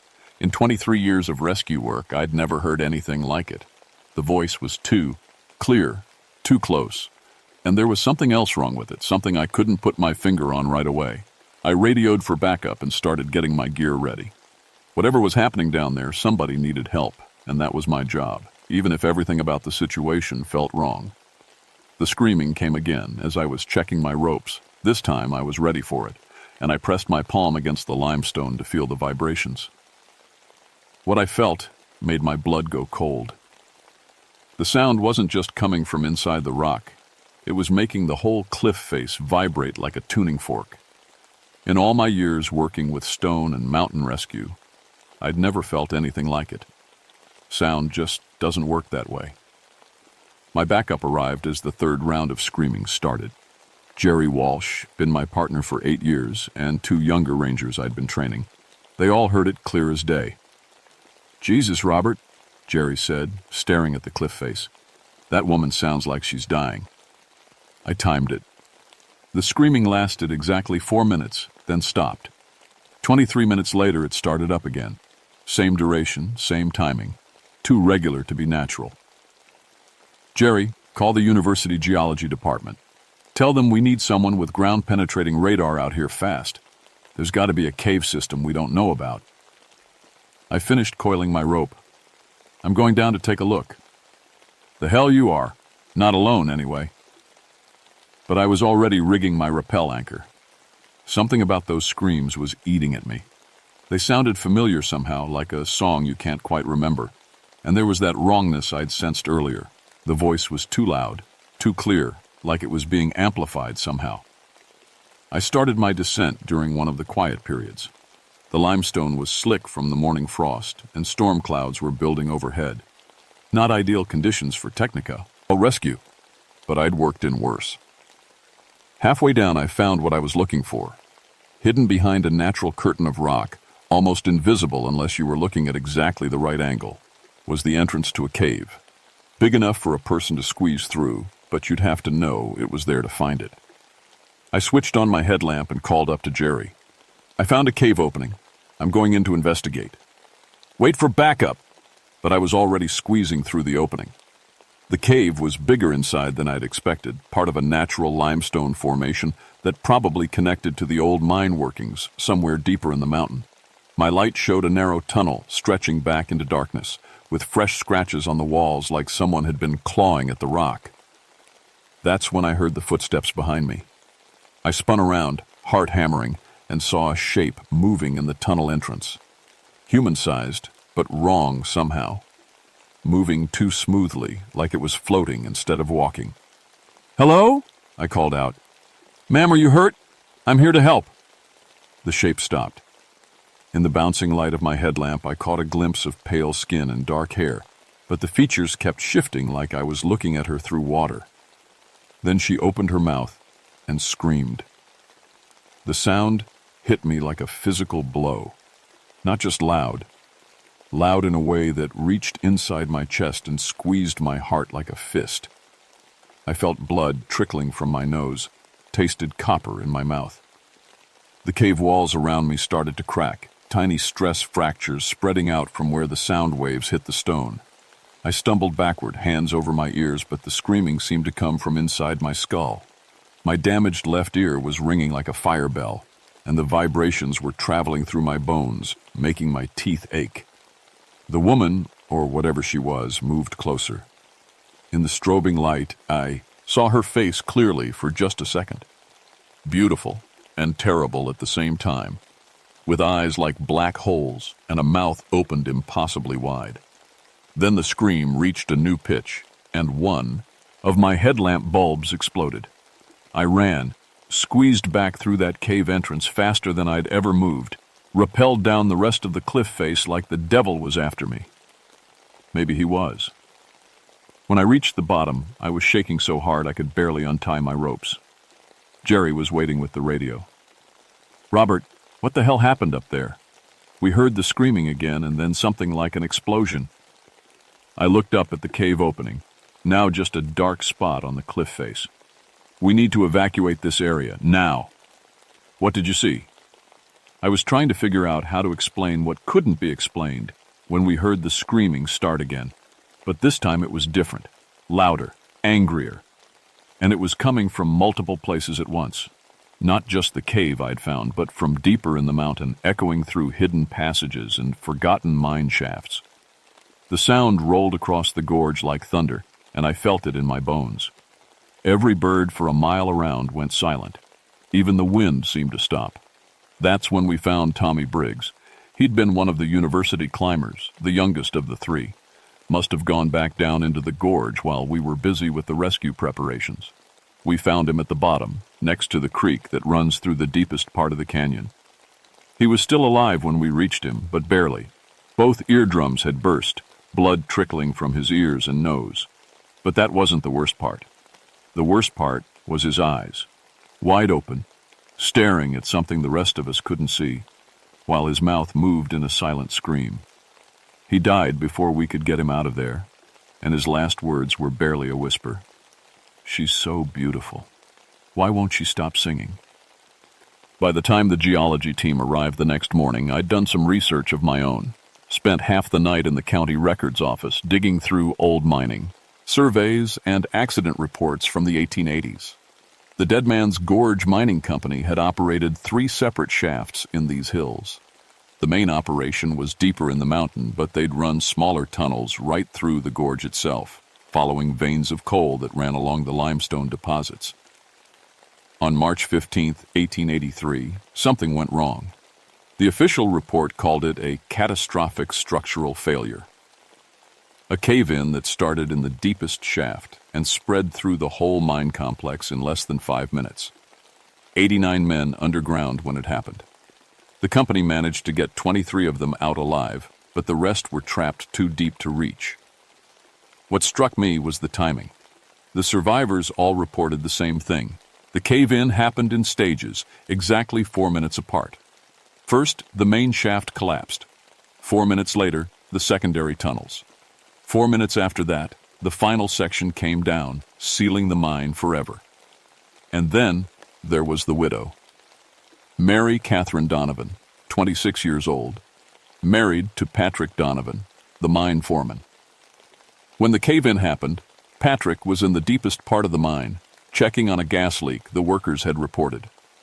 Mary Catherine spent 3 days at the mine entrance, screaming for the company to dig deeper, to find the men who were still alive down there. The company refused, said it was too dangerous, too expensive, sealed the mine with concrete and walked away, leaving 66 men to die in the darkness. Mary Catherine was found a week later at the bottom of Dead Man's Gorge. The official report said she jumped, but the miners' families knew better. She'd been asking too many questions about safety violations, about warnings that were ignored, about the gas leak that Patrick had been sent to investigate without proper equipment. Dr. Sarah Chen, the geologist from the university, set up her equipment at the top of the gorge while I told her what I'd learned. Ground-penetrating radar, seismic sensors, acoustic analysis gear, technology that could see through solid rock and to map what lay beneath. "There's definitely a cave system down there," she said, studying her readouts. "Extensive, too. Looks like it connects to some kind of man-made tunnels about 400 feet down. And Robert..." She looked up at me with worried eyes. "I'm reading seismic activity, not earthquake activity. Sound waves. Massive sound waves originating from deep underground." That's when Jerry came running up from the gorge. "Robert, we got a problem. Big problem." Another climber had gone into the gorge during the night.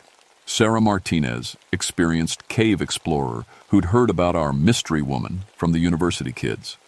She'd rappelled down to investigate the cave I'd found, and she'd been down there for 6 hours. We could hear her screaming. Not the regular screaming that came every 23 minutes. Sarah's voice, raw and terrified, begging for help. But mixed in with her cries was something else. The other voice, the one that turned stone to powder and made strong men die with blood running from their ears. I was rigging my gear for another descent when Jerry grabbed my arm. "You can't go down there. Whatever's in that cave, it killed Tommy Briggs and it's killing Sarah Martinez. We need to call for backup, get some kind of specialist team. She'll be dead by the time they get here. She might be dead already."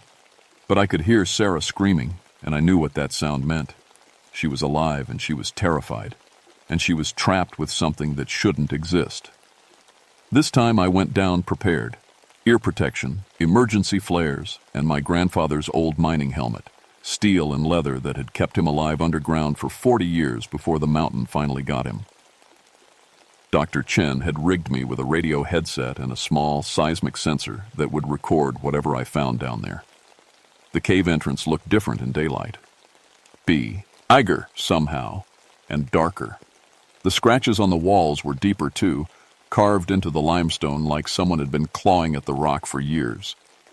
I found Sarah about 50 feet into the tunnel system in a natural chamber where the cave opened up into a larger space.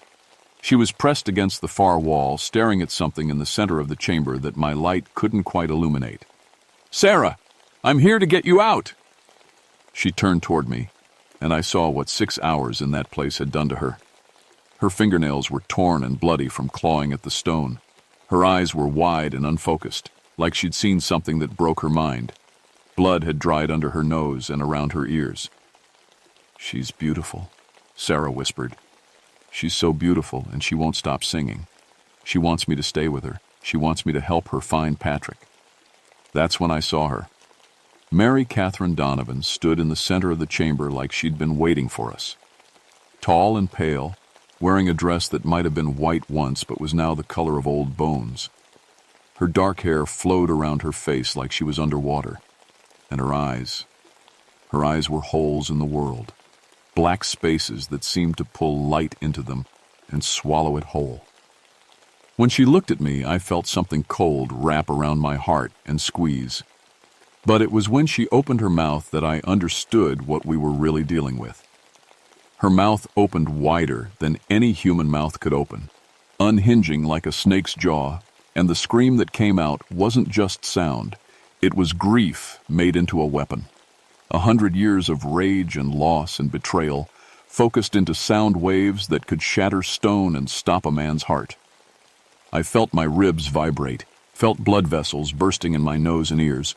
The walls of the cave started to crack and crumble. Through the ringing in my ears, I heard Dr. Chen's voice, "Oh," and the radio. "Robert, get out of there. The seismic readings are off the charts. The whole cave system is destabilizing." But Sarah was on her knees now, blood running from her ears, and the banshee's scream was getting louder. I had maybe 30 seconds before the sound killed us both. That's when I noticed the symbols carved into the chamber walls, not random scratches. Deliberate markings, letters and numbers carved deep into the limestone. Mining survey marks, the kind my grandfather had taught me to read when I was a boy. And there, in the deepest part of the chamber where Mary Catherine's screams were focused, I saw something that made everything click into place.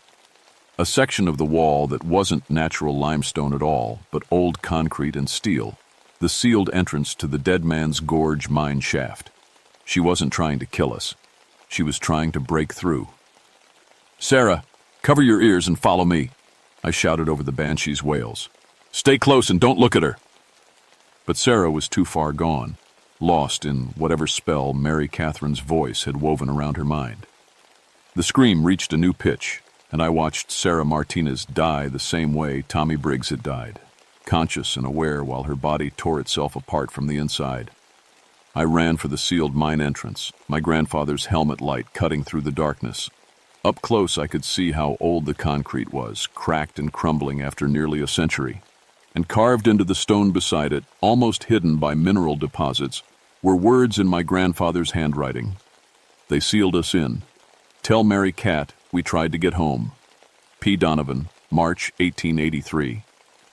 Patrick Donovan, Mary Catherine's husband, the mine foreman who'd been sent down to check that gas leak. My grandfather had known him, worked beside him in those tunnels. They'd died together when the company chose profit over human life." Mary Catherine's screaming stopped suddenly, and the cave went silent except for the sound of falling pebbles. I turned around slowly, and she was right behind me, close enough to touch. Close, I could see through the supernatural terror to the woman underneath, young, heartbroken, driven mad by loss and injustice.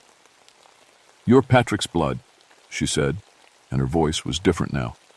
Sad instead of terrifying, lonely instead of enraged. "I can see him in your face. See John Mackenzie, too. Your grandfather was a good man. He tried to get Patrick out." I nodded, not trusting my voice. The walls around us were still cracking from her earlier screams, and I could hear water starting to seep through the stone. The spring floods were coming, and if this chamber flooded with us in it, they're still down there, Mary Catherine continued, looking at the sealed mine entrance. "Patrick and your grandfather and all the rest. 66 men who died because the company wouldn't spend money on proper supports, wouldn't listen when Patrick told them about the gas. They sealed them in like they were nothing." "Mary Catherine," I said carefully, "they're gone. They died 100 years ago." Her eyes flashed with that terrible black light. "Gone? Gone where?" "They're 10 feet behind that wall, boy. 10 feet and a century of lies. The company called it an accident, paid the families $20 each, and walked away rich. But I know the truth. Patrick wrote it all down. Everything they did wrong. Every warning they ignored." The water was coming faster now, ankle deep and rising. The storm had finally broken overhead, and Dead Man's Gorge was becoming a death trap, just like the mine had been. "The truth's already out," I told her. "I found the records. Everyone knows what really happened. Records can be buried. Truth needs to be seen, touched, held in human hands." She moved toward the sealed entrance, and when she touched the concrete, it began to crack. "Help me break through. Help me bring them home." I understood then what a century of grief could do to a hum and soul. Mary Catherine Donovan wasn't just a ghost. She was a force of nature, powered by love and rage in equal measure. And she was right about one thing. The truth was still buried behind that wall. "If I help you," I said, "will you let me get out of here alive? If you help me, I'll finally be able to rest." The water was waist deep now and rising fast. I had maybe 5 minutes before the whole chamber flooded. But I thought about my grandfather, about how he died in darkness, because rich men valued money more than human life. I thought about Tommy Briggs and Sarah Martinez, killed by a grief so powerful it had survived death itself. I pulled out my emergency explosives, small charges meant for clearing rock falls and rescue operations. If Mary Catherine's screams could crack stone, Maybe a little help would bring the whole wall down. "Stand back," I told her, and began setting the charges around the weakest points in the concrete seal.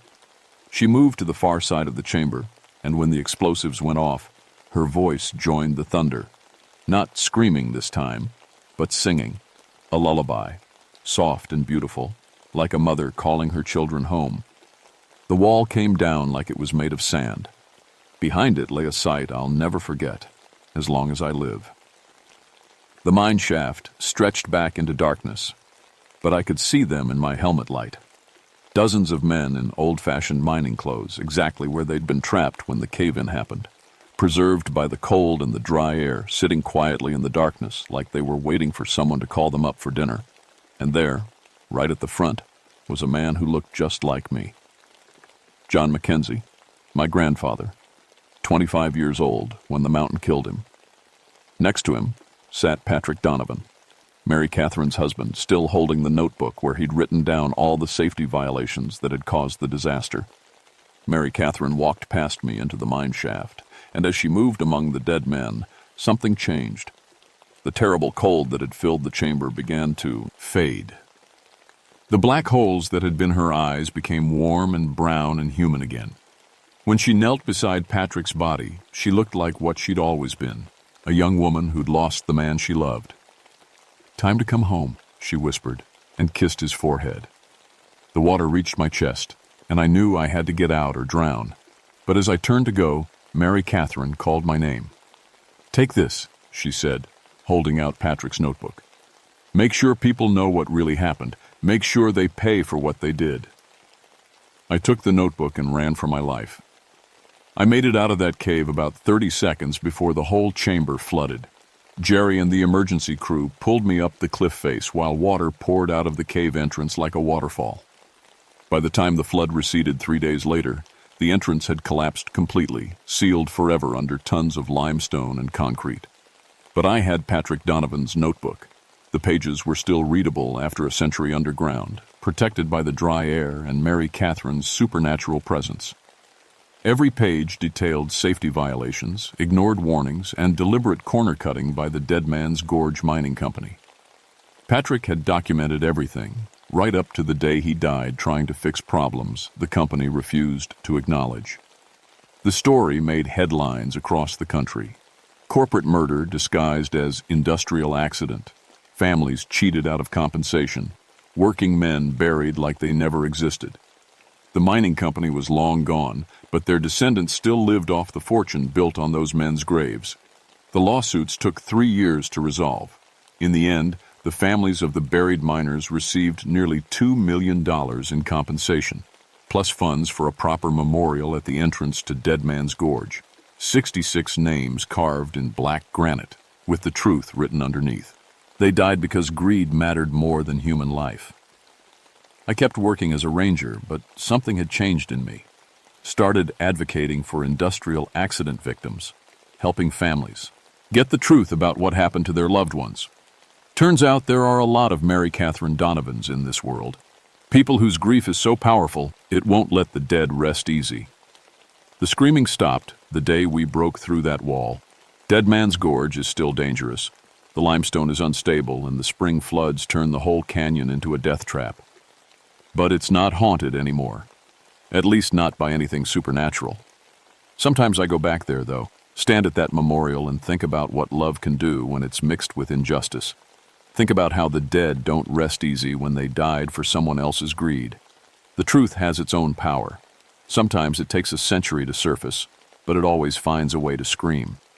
And in the quiet moments when the wind blows just right through the canyon, I swear I can still hear her singing. Not the terrible wail of a banshee, but the soft lullaby of a woman whose husband finally came home. Mary Catherine Donovan found her peace at last. But the mountain remembers, and the dead don't forget. And there are other caves in these hills where other truths wait to be discovered. I'll keep listening for them. It's what rangers do. We bring people home, even when home is nothing but the truth carved in stone and the knowledge that someone somewhere still cares enough to remember their names. The mountain keeps its secrets, but not forever. Not forever.